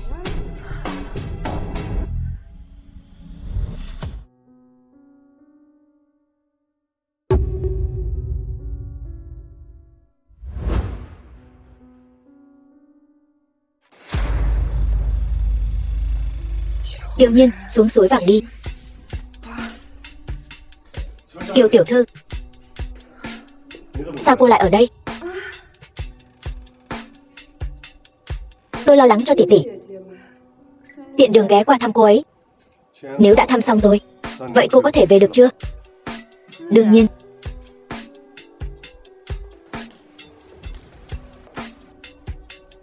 Đúng rồi, tôi và giám đốc của các người sắp kết hôn rồi. Phiền trợ lý Đường, sau này gọi tôi là Lâm phu nhân.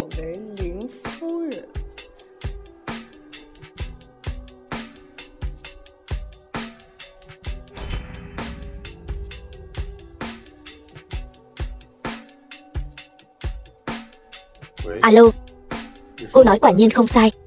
Kiều Thi Thi, cô ta đến rồi. Ca, em nói đúng không? Bọn họ bắt nạt Nhiên Nhiên bao nhiêu năm nay. Em nói Nhiên Nhiên lần này xảy ra chuyện, nhất định là bọn họ giở trò.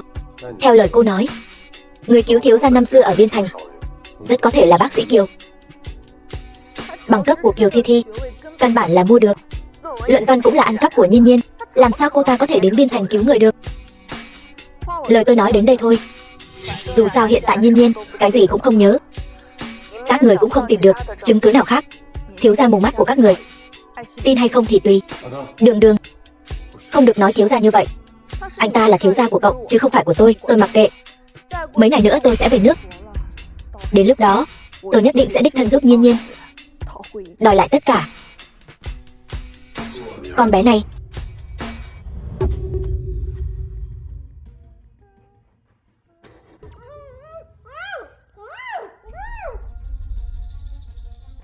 Nhiên Nhiên, nghỉ ngơi mấy ngày nay, cảm thấy sức khỏe thế nào rồi? Bác gái, con đã gần như khỏi rồi. Vậy thì tốt. Kiều Nhiên, Kiều Nhiên, đồ tiện nhân.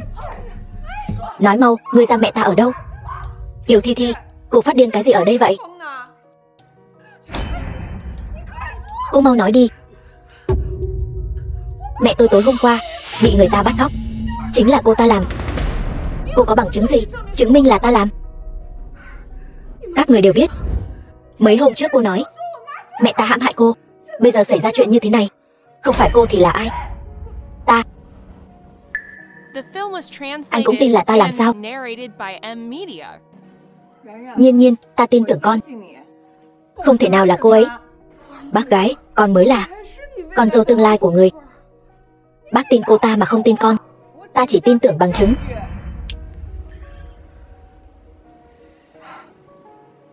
Được.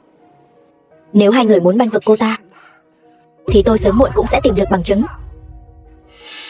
Đường Thanh, đi theo cô ấy, đừng để cô ấy làm chuyện dại dột. Được.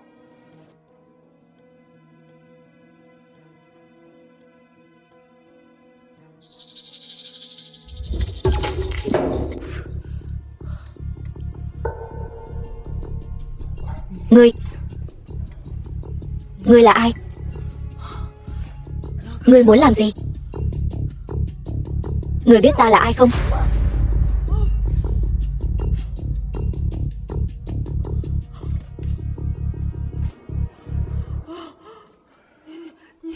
Ngươi là ngươi.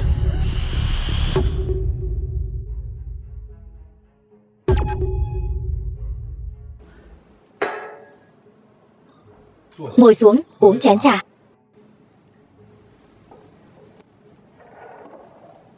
Mẹ của Kiều Thi Thi, Vương Mạn Đình, ở đâu?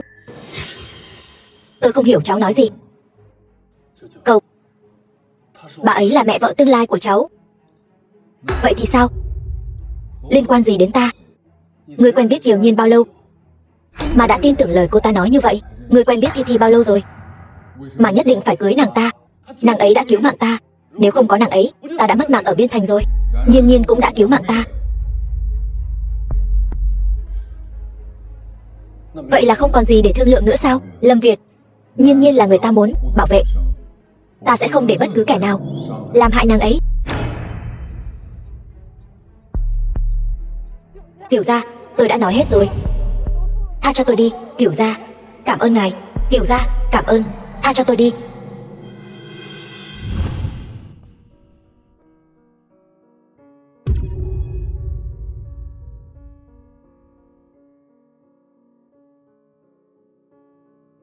Ngươi đã nghe hết rồi. Vương Mạn Đình, là ngươi bắt cóc cô ta thật sao?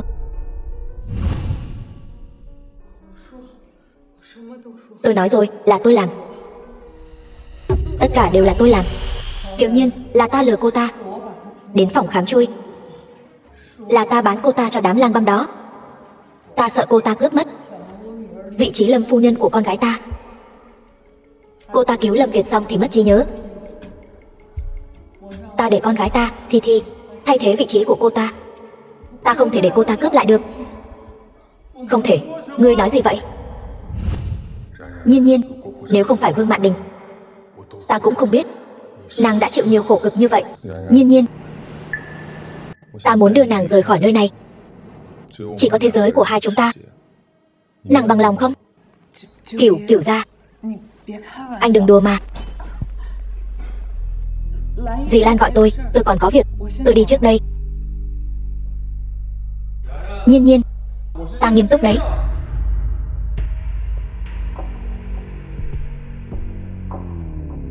Kiều Nhiên, tỉnh táo lại đi. Đừng quên, chuyện của mẹ vẫn chưa giải quyết xong. Sao ngươi có thể làm lỡ dở một người tốt như Cửu gia được chứ? Lâm Việt, thả ta ra. Lâm Việt, ngươi rốt cuộc muốn làm gì? Ngươi đã nói gì với cậu khiến cậu ta giúp ngươi như vậy, thậm chí bất chấp ý kiến của ta? Ta có bản lĩnh lớn như vậy sao? Cậu ta thích ngươi. Vậy thì sao? Vậy ngươi cũng thích cậu ta sao? Chuyện này hình như không liên quan gì đến Lâm đại thiếu gia cả. Vậy còn ta thì sao? Ngươi có thích ta không?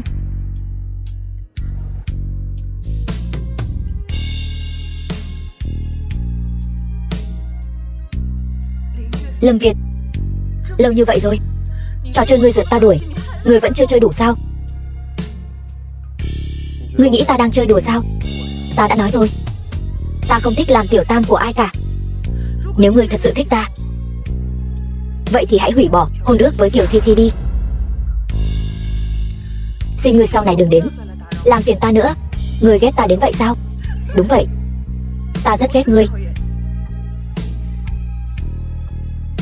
Thực ra trò chơi này ta đã chơi chán rồi. Kiều Nhiên, ngươi thật sự nhạt nhẽo.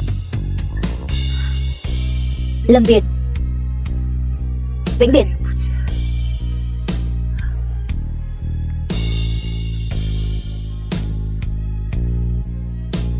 Kiều Nhiên, nếu chỉ có việc ta buông tay mới khiến ngươi hạnh phúc.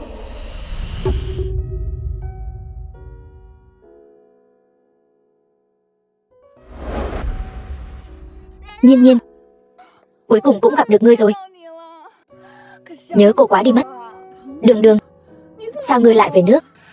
Đương nhiên là chuyện ngươi bảo tôi điều tra đã có kết quả rồi.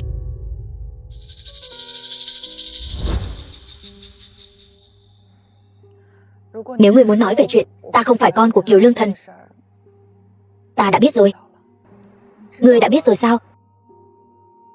Vậy ngươi có biết năm đó chính Kiều Lương Thần đã cấu kết với Tống gia chiếm đoạt sản nghiệp của nhà ngoại ngươi không? Ngươi nói gì?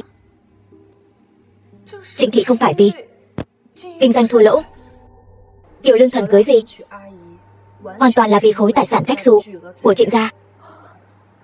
Năm đó sau khi mẹ ngươi sinh ra ngươi, cơ thể suy nhược không thể tự bảo vệ mình, Kiều Lương Thần liền thừa cơ cấu kết với Tống gia bán khống Trịnh thị. Ông ngoại và mẹ ngươi cũng vì vậy mà. Nhiên Nhiên, cho dù ngươi không phải con của Kiều gia, thì tất cả những gì bọn họ đang có vốn dĩ cũng là của ngươi. Ban đầu ta cứ tưởng hắn chỉ là tham lam phong ân, nhưng không ngờ tất cả những chuyện này lại được lên kế hoạch từ trước. Kiều Lương Thần, đi, chúng ta đến Kiều gia ngay bây giờ, đòi lại tất cả những gì ngươi đã mất.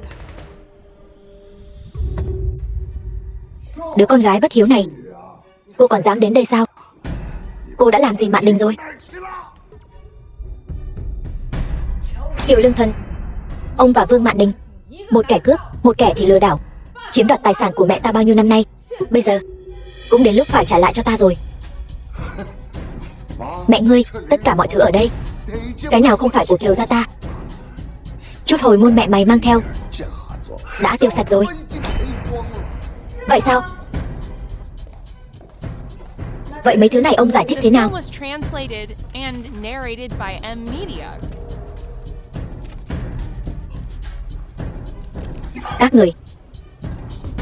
Các người làm sao có được mấy thứ tài liệu này hả? Kiều Lương Thần, ông cấu kết với Tống gia thao túng Trịnh thị, cuối cùng chia nhỏ Trịnh thị, bán rẻ mạt, cuối cùng dùng doanh nghiệp thứ ba rửa tiền một lượt, cuối cùng biến thành tiền rót vốn của Kiều thị các người. Đây chính là bằng chứng. Ông còn gì để nói nữa?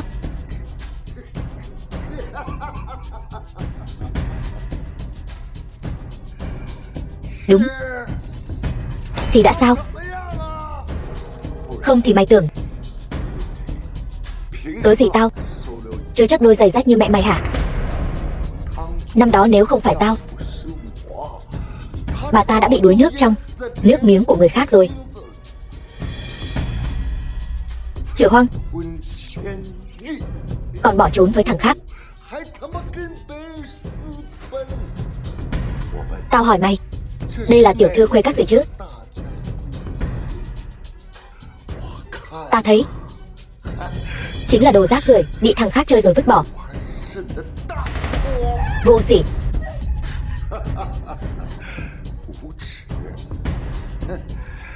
Tao nuôi đồ con hoang như mày lớn đến chừng này, chẳng lẽ tất cả những thứ này không nên thuộc về tao sao? Không biết hối cải.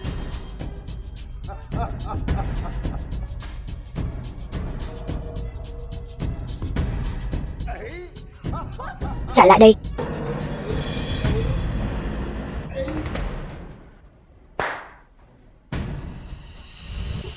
Kiều Lương Thần, ông muốn làm gì?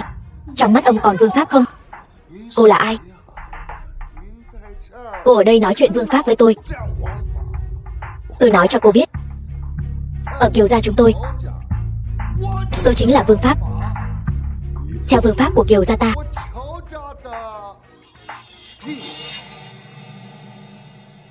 bắt hết kẻ bất hợp pháp này cho ta. Hôm nay nếu không giao ra toàn bộ tài liệu giả mạo thì các người đừng hòng bước ra khỏi Kiều gia một cách đường hoàng. Buông ra. Ai dám động vào họ là Kiều gia. Ngài sao lại tới đây? Mấy ngày không gặp, không biết ngài oai phong như vậy. Kiều gia đều là con gái bất hiếu Kiều Nhiên này. Nó không chỉ hỗn láo với tôi mà còn đánh tôi trọng thương. Tôi chỉ làm tròn trách nhiệm của một người cha, dạy dỗ nó một chút thôi. Kiều gia, ông cũng xứng sao? Tham ô tài sản người khác, gây rối trật tự thị trường. Ông xem, điều nào đổ oan cho ông rồi? Bây giờ còn dám ra tay với Kiều Nhiên, lấy mạng người diệt khẩu. Người đâu? Áp giải hắn xuống cho tôi. Kiều gia, đưa hắn đến đồn cảnh sát. Kiều gia, ngài không công bằng.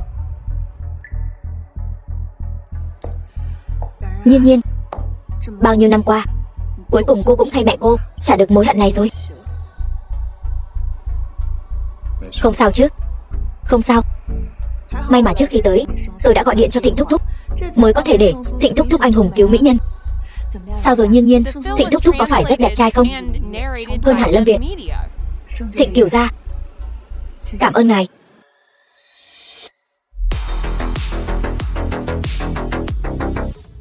Đường Thanh là anh trai của cô, anh ấy không nói với cô sao? Công việc của cô là tôi tìm anh ấy sắp xếp đấy. Có thể cậu ấy cũng không để ý. Hai anh em Đường và Đường Thanh từ nhỏ đã lớn lên trong Lâm gia. Con bé này học hành giỏi lắm, sớm đã được đưa ra nước ngoài rồi. Còn Đường Thanh thì thể lực tốt nên ở lại bên cạnh Lâm Việt để bảo vệ cậu ấy. Cái tên Lâm Việt đó từ nhỏ đã có mắt nhìn kém cỏi, quả nhiên lớn lên mắt cũng chẳng ra sao, thế mà lại để ý đến Kiều Thi. Cô không thể vì hồi nhỏ tỏ tình bị từ chối mà cứ bôi nhọ cậu ấy như thế. Chẳng lẽ bây giờ cô vẫn còn...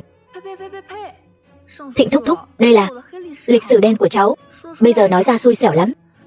Nhiên, cô đừng nghe hắn nói bậy. Tôi bây giờ đối với Lâm Việt thật sự là không còn một chút ý nghĩ gì với hắn cả. Cô không cần phải nhấn mạnh với tôi với cậu ta cũng có quan hệ gì đâu.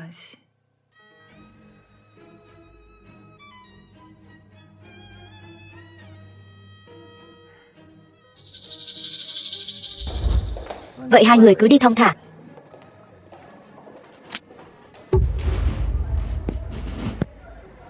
Giờ Kiều gia đã về lại tay Kiều Nhiên rồi. thì Vương Mạn Đình cũng sẽ không gây ra sóng gió gì nữa. Cậu mau thả bà ta ra đi. Lâm Việt, cháu đối với mẹ vợ tương lai của cháu cũng thật là để tâm đấy. Dù sao bà ta cũng là mẹ của Kiều Thi Thi. Nếu như cháu biết bà ta. Cái gì? Không có gì. Vậy Vương Mạn Đình, Lâm Việt, chẳng lẽ cháu chắc chắn bà ta đang ở trong tay tôi như vậy sao?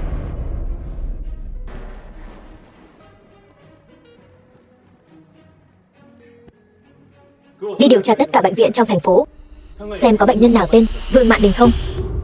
Đều là của tôi.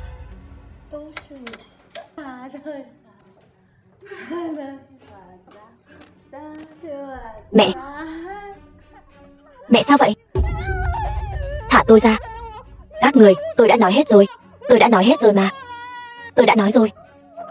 Mẹ nói gì? Tôi cái gì cũng không biết. Đừng hỏi tôi cái gì cũng không biết.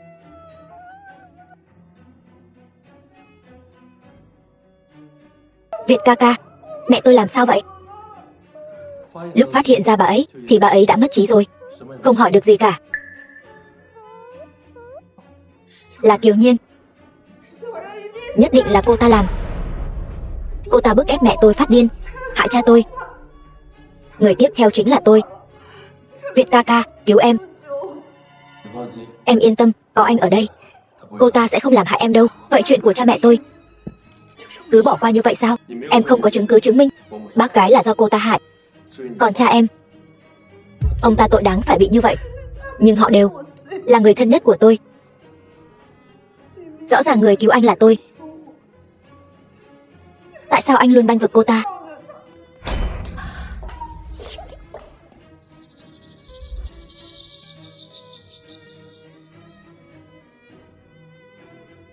Từ hôm nay trở đi, ta sẽ tiếp quản tập đoàn Kiều Thị.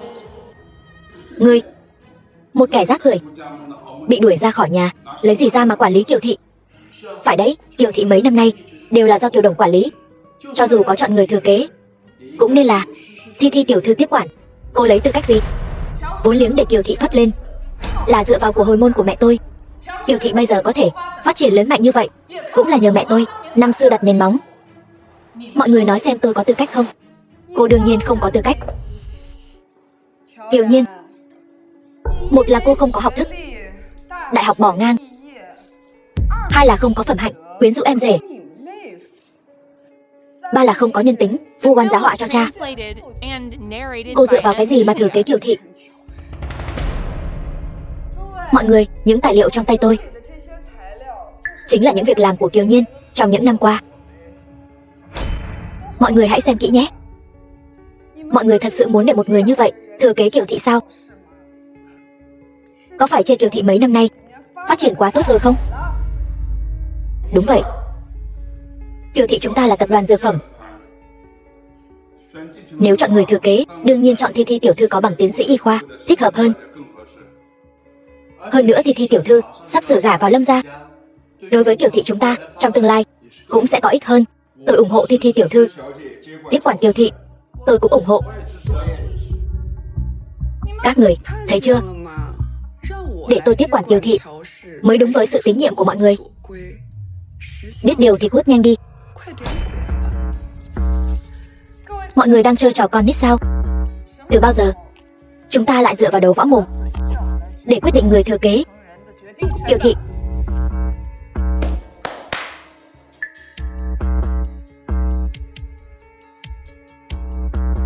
Xin lỗi mọi người. 35% cổ phần trong tay Kiều Lương Thần và 25% cổ phần mẹ Kiều Nhiên để lại cho cô ấy hiện tại đã hoàn toàn chuyển nhượng sang tên Kiều Nhiên tiểu thư. Cô ấy hiện đang nắm giữ 60% cổ phần của Kiều Thị, là người nắm quyền thực sự của Kiều Thị. Không thể nào. Cô đừng có nói bậy nữa. Cô căn bản không phải con gái ruột của cha. Sao ông ấy lại chuyển cổ phần cho cô được? Đúng vậy, tôi không phải con của Kiều Lương Thần. Cuối cùng cô cũng thừa nhận rồi. Cô căn bản không có tư cách thừa kế Kiều Thị.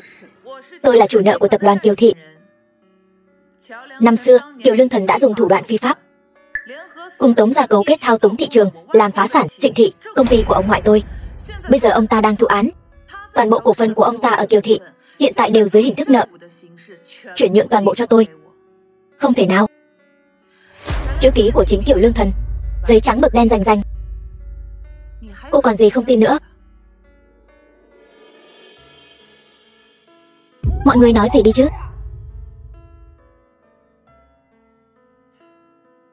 Được. Tất cả các người cứ chờ đấy. Chờ tôi gả vào Lâm thị. Tôi sẽ không tha cho bất kỳ ai trong các người. Mọi người còn ý kiến gì không? Tuân theo chỉ thị của Kiều tổng.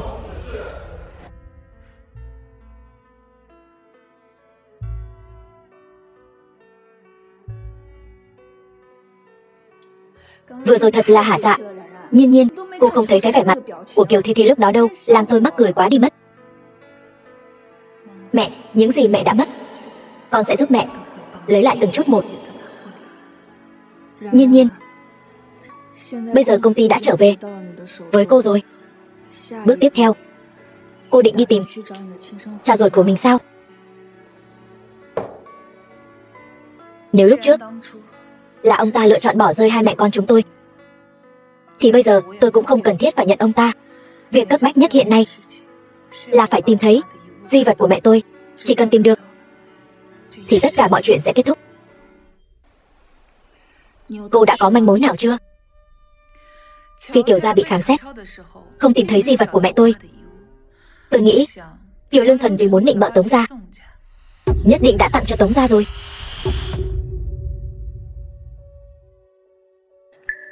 Lâm Việt, anh làm gì vậy?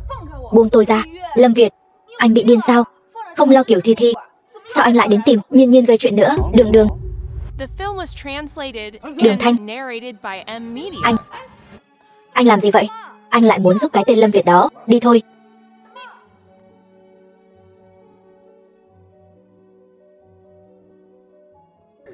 Lâm Việt, anh đã nói sẽ không dây dưa với tôi nữa.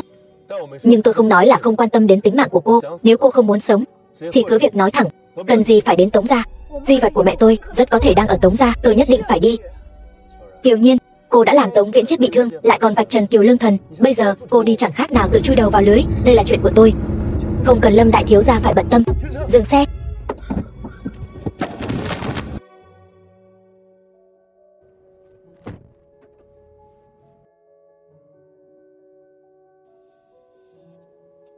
Cậu nói gì? Mẹ tôi bị ốm. Tôi đến ngay. Lên xe, mẹ tôi bị ốm rồi.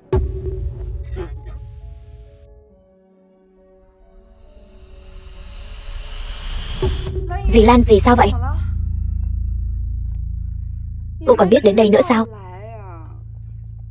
Uổng công dì Lan ngày thường đã chăm sóc cô chu đáo như vậy. Tôi không sao, bệnh cũ thôi. Vừa rồi Kiều tiểu thư có kê cho tôi ít thuốc. Kê thuốc?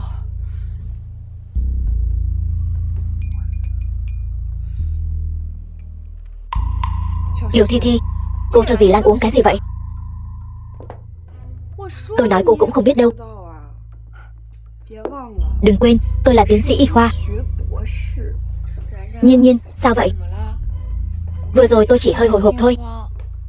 Cô ấy kê cho tôi một ít thuốc an thần. Chắc không sao đâu nhỉ?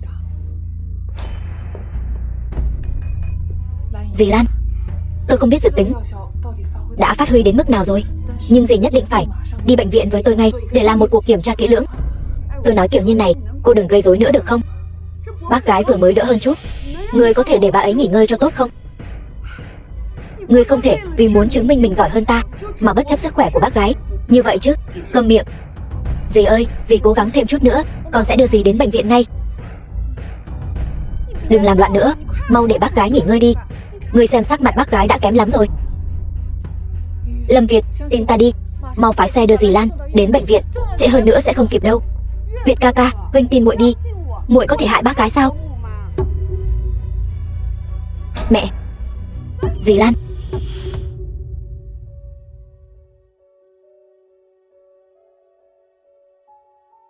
Đang phẫu thuật. Xin lỗi huynh, Việt ca, muội cũng không biết chuyện sẽ thành ra thế này. Ngươi không biết, Dì Lan vẫn luôn uống bổ tâm đan. Hai loại thuốc này đều có chu sa, dùng quá liều sẽ bị trúng độc. Chút kiến thức thông thường này ngươi cũng không biết sao? Tôi không biết. Mẹ tôi thế nào rồi? May mà đưa đến kịp thời, không gây ra tổn thương lớn. Bệnh nhân vốn đã yếu, nhiều khi dùng thuốc đều phải chú ý tránh né. Người nhà chút kiến thức này cũng không có sao, là sơ suất của chúng tôi. Vậy bây giờ thì sao? Hiện tại vẫn đang hôn mê, nhưng nghỉ ngơi vài ngày sẽ không sao. Cảm ơn. The film was translated and narrated by M. Việt ca, cút. Đừng để ta nhìn thấy ngươi nữa. Nhiên Nhiên, ta còn việc khác. Mấy ngày nay mẹ ta giao cho người đấy. Yên tâm.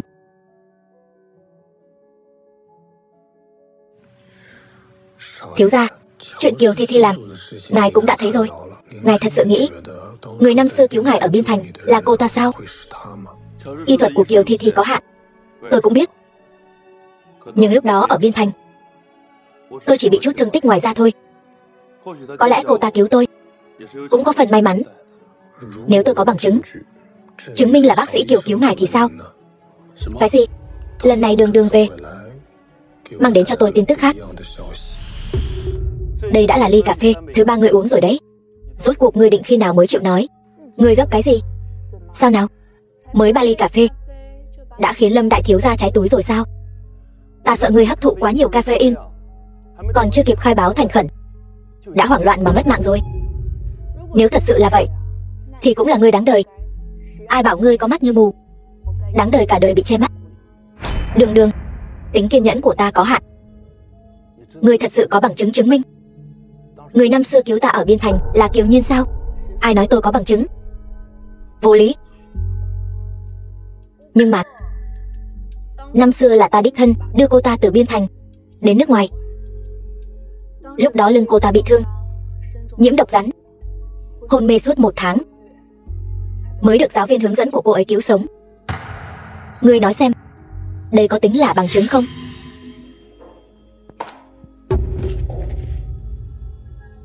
Mau điều tra cho ta. Trên lưng Kiều Thi Thi nếu có vết thương thì sẽ còn lưu lại từ dạo đó. Bệnh viện chắc chắn sẽ có hồ sơ khám bệnh của cô ta. Vâng. Kiều Thi Thi, ngươi tốt nhất nên cầu nguyện tất cả những điều này đều là sự thật. Nếu không, hậu quả khi lừa gạt ta ngươi không gánh nổi đâu.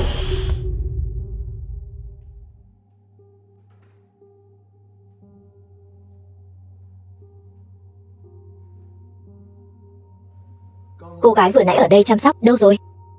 Hình như vừa nãy cô ấy nhận được một cuộc gọi nên ra ngoài rồi. Kiểm tra tất cả camera giám sát của các bệnh viện gần đây cho ta. Ta muốn biết ngay tung tích của Kiều Nhiên.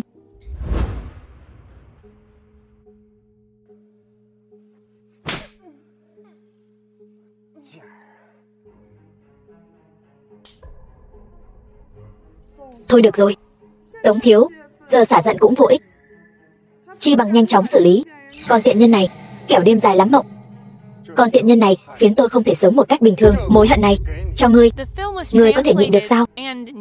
Dù sao ngươi cũng mắc bệnh dơ bẩn này rồi, có hay không cũng chẳng quan trọng. Còn cô ta, ngươi mau lấy mạng cô ta đi. Nếu để người Lâm gia biết được, chúng ta đều sẽ không có kết cục tốt đẹp đâu. Để đám đàn em của tôi thay phiên nhau chơi, cho cô ta sống trong đau khổ.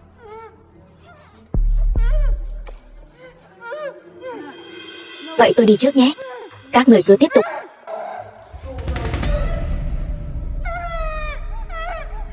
Từ từ hưởng thụ đi. Lâm Việt, Nhiên Nhiên một tiếng trước đã gửi tin nhắn cho tôi, nói là người Tống gia muốn gặp cô ấy, nhưng giờ tôi không liên lạc được với cô ấy. Chắc chắn cô ấy đã xảy ra chuyện rồi. Đường Đường, bình tĩnh nào. Chúng ta đã điều tra ra rồi, là do Tống gia ra tay. Bác sĩ Kiều bị bắt cóc đến một nhà kho ở ngoại ô. Đưa tôi đi cùng. Đường Thanh, trông chừng em gái cậu, đừng để cô ấy gây rối.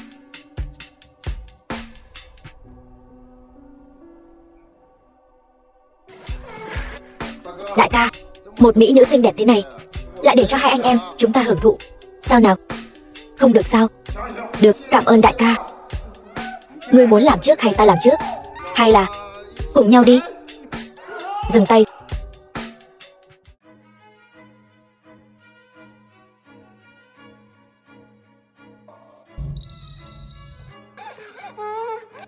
Giờ mới biết sợ sao? Ta đã nói trước rồi, không cho ngươi đến Tống gia. Ngươi cứ khăng khăng đòi đến. Nếu đến muộn một bước, ngươi có biết sẽ xảy ra chuyện gì không? Lâm Việt, cẩn thận.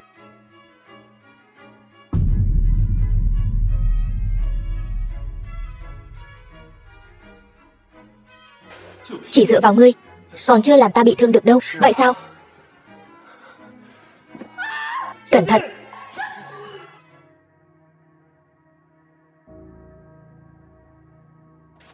Anh hùng cứu mỹ nhân đúng không? Vậy ta sẽ tiễn hai người xuống suối vàng làm một đôi uyên ương.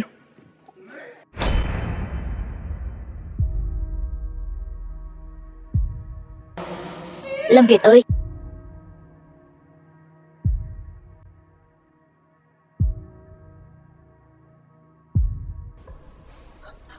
Lâm Việt tỉnh lại. Tỉnh lại đi. Im miệng. Không được, cứ tiếp tục thế này, cho dù không bị Tống Viễn Chết thiêu mất mạng, thì cậu ta cũng sẽ mất mạng vì mất máu quá nhiều. Cậu mất máu quá nhiều rồi. Đừng ngủ, tuyệt đối đừng ngủ. Ngủ tiếp đi là cậu sẽ không mở mắt ra được nữa đâu. Vậy cô có điều gì muốn nói với tôi không? Tại sao cậu nhất định phải cưới Kiều Thi Thi? Sao hả?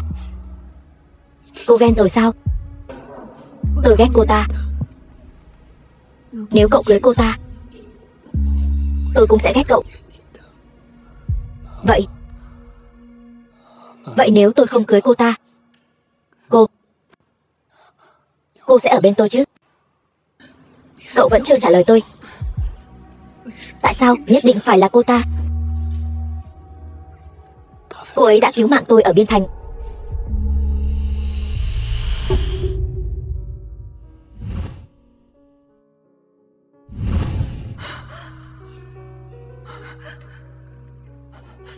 Là Kiều Thi Thi nói với cậu. Người cứu cậu là cô ấy sao? Tôi đã bảo Đường Thanh điều tra. Nghe nói là con gái Kiều gia. Tôi đã hỏi cô, nhưng cô phủ nhận. Lâm Việt,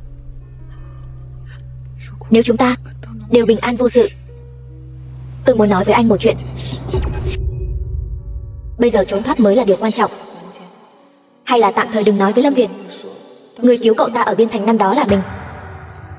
Cô rõ ràng biết có nguy hiểm, tại sao còn đến gần Tống gia? Lâm Việt, không phải ai cũng giống như cậu, muốn gì được nấy. Tôi là người thân duy nhất của mẹ tôi trên đời này. Nếu tôi không đi giành giật cho bà ấy, thì sẽ chẳng có ai giúp bà ấy cả. Nói đủ chưa? Không ngờ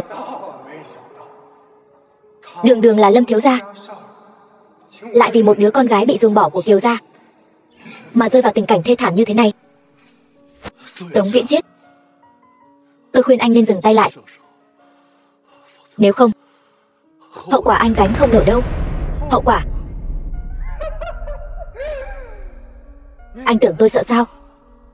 Hôm nay lão tử sẽ cho các người chôn cùng với nhau.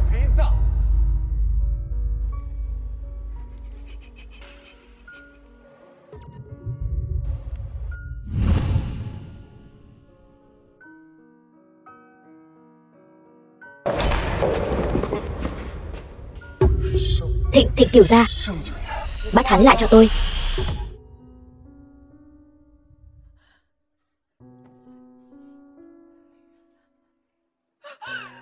Lâm Việt, Nhiên, em tỉnh rồi. Cửu gia,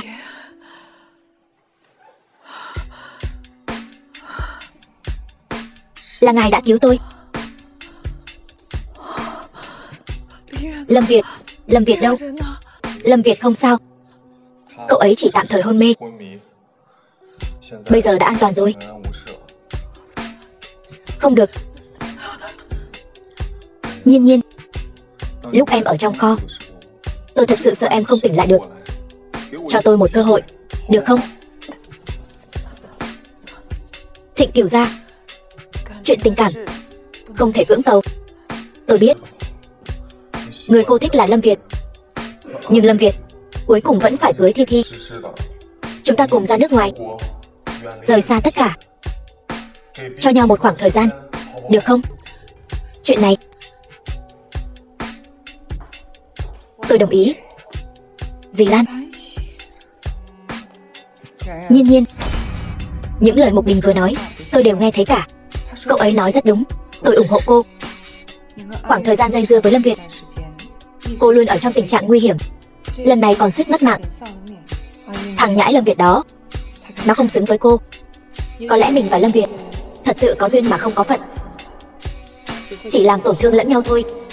Ban đầu mình còn muốn đem chuyện Biên Thành nói cho anh ấy biết, vẫn là đừng nên gây thêm chuyện nữa.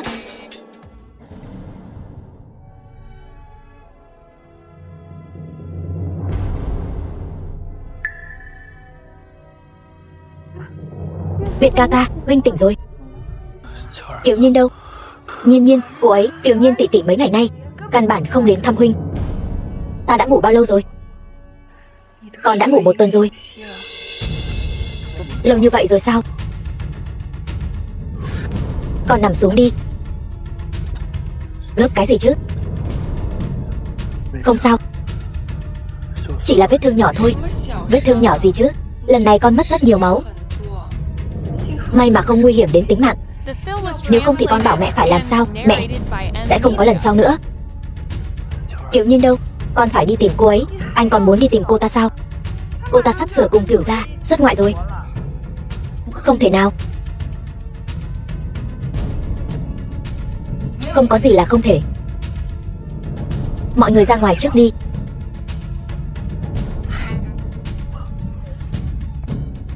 Ra ngoài.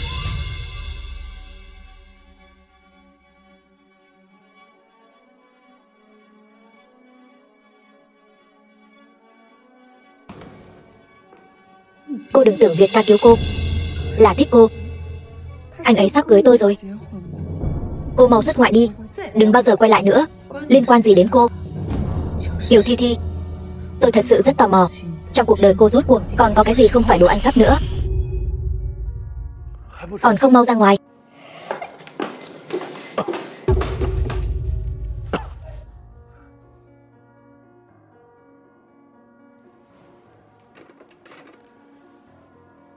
Vất vả lắm mới giữ được mạng, cũng không biết giữ gìn thân thể. Trước khi vết thương lành, nhất định phải chú ý, đừng làm phiền nhân viên y tế chúng tôi. Tôi vì cứu em mà bị thương. Em không những không đến thăm tôi, còn ghét bỏ tôi như vậy.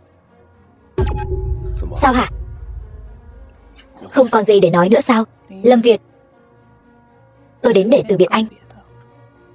Kiều Nhiên, ý cô là gì? Chính là nghĩa đen của nó.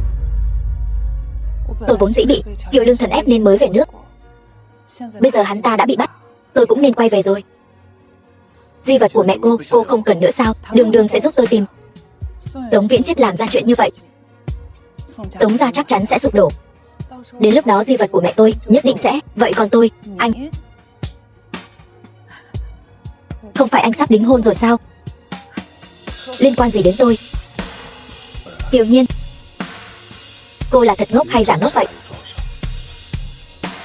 Lâm Việt, người anh cuối cùng phải cưới là người đã cứu anh ở Biên Thành. Nếu anh cho rằng người đó là Kiều Thi Thi, vậy thì xin anh hãy kiên định với suy nghĩ của mình, được không? Chuyện đó ta vẫn còn. Đủ rồi Lâm Việt, mọi chuyện đã kết thúc rồi. Ta đến đây là để nói cho người biết, ta muốn cùng Thịnh Cửu gia xuất ngoại.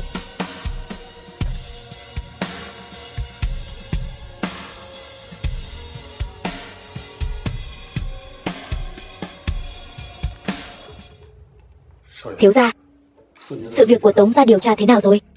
Bằng chứng phạm tội của Tống gia ta đã giao toàn bộ cho cơ quan tư pháp rồi, không lâu nữa sẽ tuyên án. Thứ ta muốn đâu?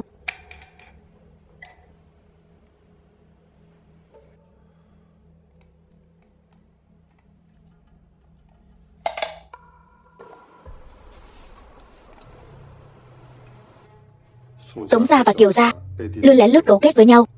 Ta nghĩ miếng ngọc bội này nhất định có liên quan đến thân thế của bác sĩ Kiều.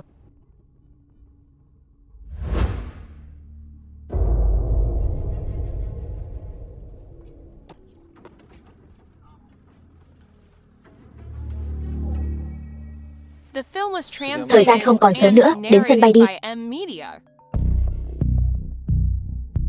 Alo, Kiều Nhiên. Nếu ngươi muốn ngọc bội của mẹ ngươi thì đến bệnh viện tìm ta. Ta đợi ngươi. Alo. Ngọc bội của mẹ ta bị Lâm Việt lấy đi rồi. Ta phải đi tìm hắn. Xin lỗi. Nhiên Nhiên, người rốt cuộc là luyến tiếc ngọc bội hay là Lâm Việt vậy? Lâm Việt, di vật của mẹ ta đâu?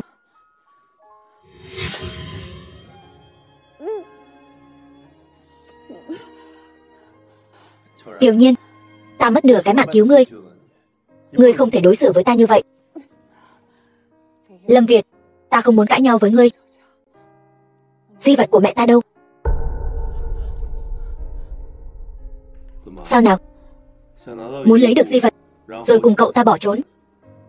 Kiều Nhiên, ngươi phải hỏi ta có đồng ý hay không. Lâm Việt, nếu ngươi đã xác nhận người cứu ngươi ở Biên Thành là Kiều Thi Thi, người ngươi muốn cưới cũng là Kiều Thi Thi, tại sao ngươi không buông tha ta?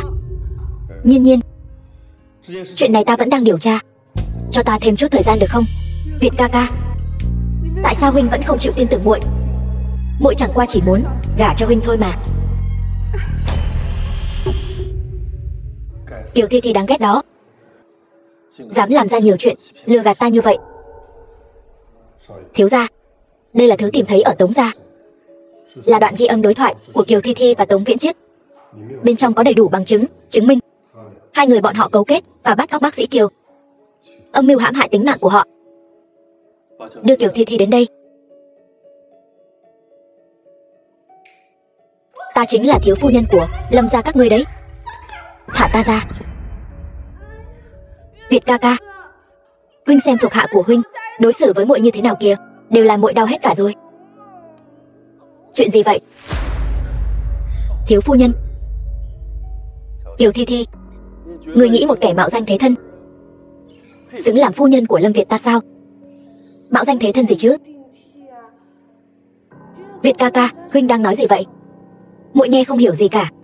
Chúng ta có hiểu lầm gì đó chăng? Sắp mất mạng đến nơi rồi mà còn chối cãi. Kiều Thi Thi, đừng tưởng sắp được làm Lâm thiếu phu nhân rồi thì dám không coi ta ra gì. Đừng quên, trong tay ta có tất cả bằng chứng người mạo danh Kiều Nhiên. Còn gì muốn nói nữa? Không phải như vậy. Việt ca ca, huynh nghe muội giải thích. Là Tống Viễn Chiết, tên cặn bã Tống Viễn Chiết đó. Hắn muốn muội giúp hắn hãm hại Kiều Nhiên tỷ tỷ, nhưng muội không chịu. Sau đó hắn liền đe dọa muội. Hắn ngụy tạo ra những chứng cứ này. Muội, Việt ca ca, cho dù huynh không tin muội, huynh cũng phải tin tưởng vết sẹo trên lưng muội chứ. Vì cứu ta mà để lại sẹo, đúng không? Vết sẹo vì ta mà có. Tại sao cả kinh thị đều không tìm thấy hồ sơ khám bệnh của muội, ngược lại mấy tháng trước lại có hồ sơ phẫu thuật của muội ở chỗ Lang Băm? Đó là bởi vì vết sẹo sau lưng muội là giả. Người đâu? Giao Kiều Thi Thi cho cảnh sát, để những việc ác cô ta làm phải nhận báo ứng thích đáng. Không phải sự thật. Việt ca ca, không phải là sự thật đâu. Việt ca ca, huynh tin muội đi.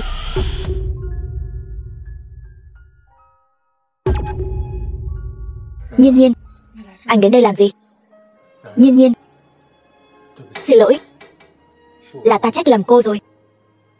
Ta không chỉ lầm mắt cá thành ngọc trai, mà còn nhận nhầm ân nhân cứu mạng.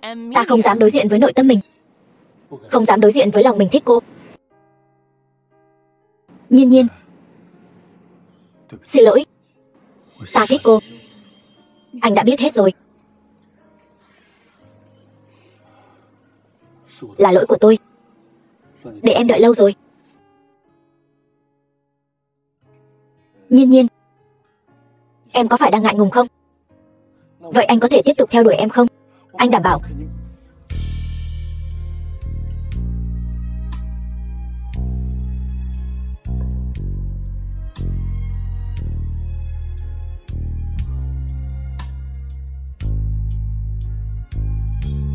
Cuối cùng thì ta vẫn là người thua cuộc.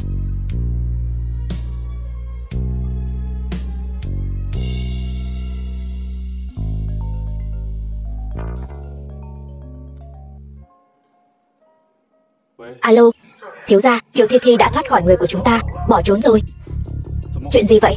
Kiều Thi Thi đã cắt đuôi người của chúng ta, còn trộm cả di vật của mẹ Kiều tiểu thư. Cái gì? Nhiều người như vậy mà không canh nổi một người phụ nữ sao? Còn cần các ngươi gì nữa? Tìm cho ta. Không tìm thấy thì cút hết cho ta. Ba. Bao nhiêu năm rồi? Con cuối cùng cũng tìm được ba. Con thật sự là con gái của ta và Tố Tố sao? Không sai, không sai được. Miếng ngọc bội này là ta đã tặng cho nàng. Con gái, tên con là gì? Con tên Thi Thi. Khương Thi Thi. Má Vương, mau đưa Thi Thi lên lầu, thay cho con bé bộ quần áo khác. Ta muốn tuyên bố với tất cả mọi người về con gái cưng của ta. Ba.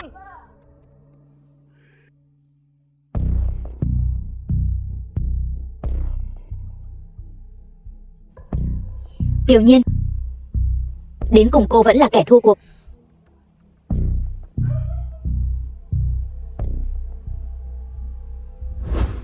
Tôi vẫn chưa tìm thấy tung tích của Kiều Thi Thi.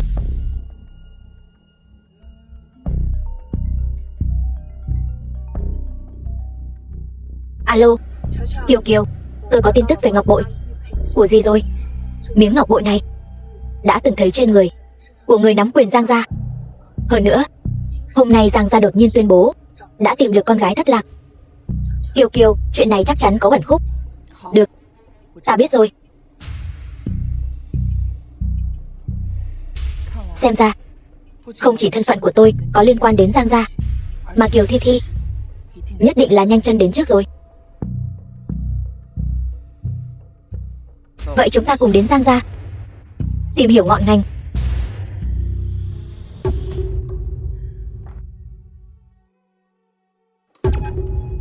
Các ngươi làm gì ở đây? Đương nhiên là đến vạch trần giấc mộng gà rừng hóa phượng hoàng của ngươi.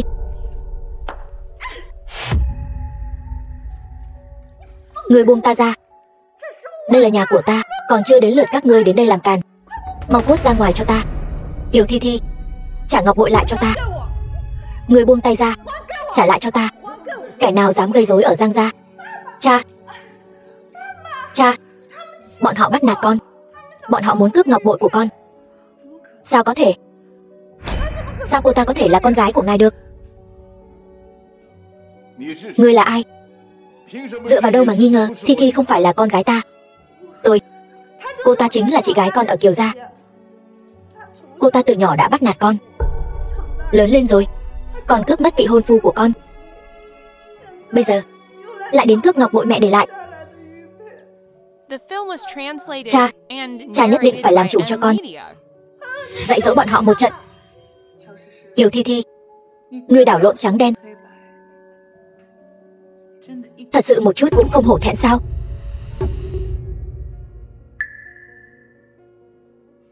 Thi Thi, chuyện này là sao? Cha đừng để cô ta lừa. Cô ta từ nhỏ đã là người ham hư vinh, lại còn hay nói dối. Không biết lúc nào đã trộm ngọc bội của con chụp ảnh lại. Nhất định phải tin con. Kiều Thi Thi, kẻ nói dối, ham hư vinh là ngươi mới đúng. Lâm Việt, ngươi có tư cách gì mà chỉ trích ta? Năm đó ở Biên Thành là ta liều mạng cứu ngươi. Ngươi thì hay rồi, bội bạc yêu chị gái của ta. Bây giờ lại cùng người đàn bà này đến mắng ta. Cha, con không muốn gặp lại hắn nữa. Người đâu? Khoan đã. Giang lão gia, tôi khẩn cầu ngài cho tôi và Kiều Thi Thi cơ hội đối chất. Nếu là tôi nói dối, tôi nhất định sẽ không bước chân vào Giang gia nữa. Kiều Nhiên tôi nói được làm được. Con bé này sao lại giống cái tính bướng bỉnh của Tố Tố y như đúc vậy? Được, cho cô một cơ hội. Kiều Thi Thi, nếu ngươi nói ngươi là con gái Giang gia, vậy ta muốn hỏi ngươi, mẹ ruột của ngươi Trịnh Tố Tố ở sau eo có gì? Cái eo của Trịnh Tố Tố ấy sao Trên eo lại có một cái nốt ruồi hình trăng khuyết, còn nói là tượng trưng cho may mắn. Cô ta cũng xứng sao? Tôi đương nhiên biết. Sau eo mẹ tôi có một vết bớt hình trăng khuyết. Mẹ còn thường nói đó là biểu tượng của may mắn. Thế nào hả? Cô không còn gì để nói nữa chứ? Đúng vậy. Ở sau eo của mẹ quả thực có một dấu vết như trăng non. Nhưng đó không phải là vết bớt. Đó là vết sẹo sau vụ tai nạn xe hơi năm đó của bà ấy. Ba đừng có nghe cô ta nói bậy. Ta thấy là người đang nói bậy. Là Tố Tố đã cứu ta, mới để lại vết sẹo này. Bà ấy là người yêu cái đẹp biết bao.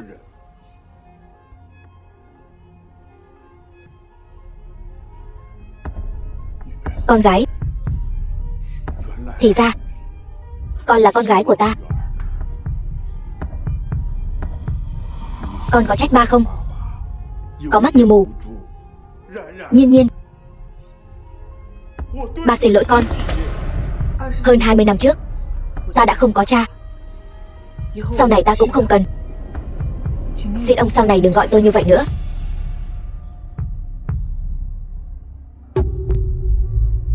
Kiều Thi Thi, ngọc bội nên trả lại cho tôi rồi. Ba, cô ta mới là giả. Ai là ba của ngươi? Người đâu? Đuổi cô ta ra ngoài. Các người làm gì vậy? Buông tôi ra, cứu với. Kiều Nhiên, ta không tha cho ngươi.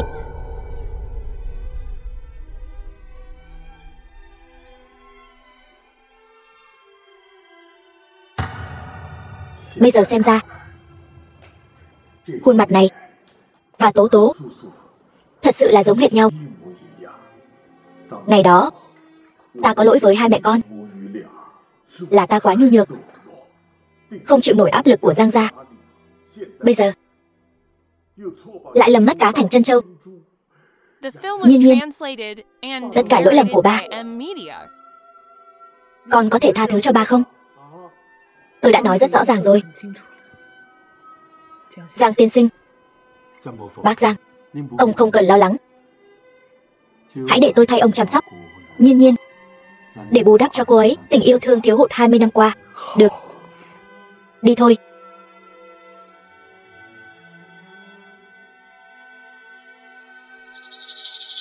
Vội vàng như vậy làm gì?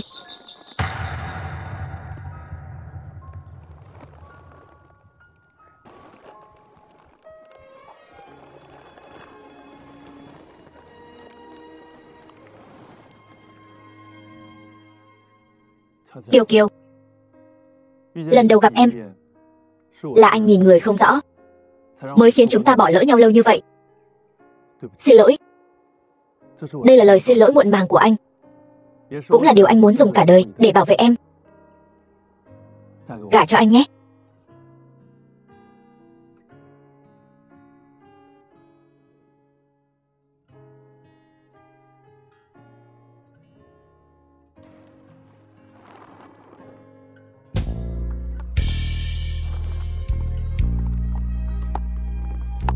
Sao ông ta cũng tới đây?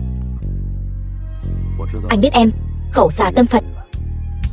Gần 1 năm nay em vẫn luôn âm thầm theo dõi tình hình của ông ấy.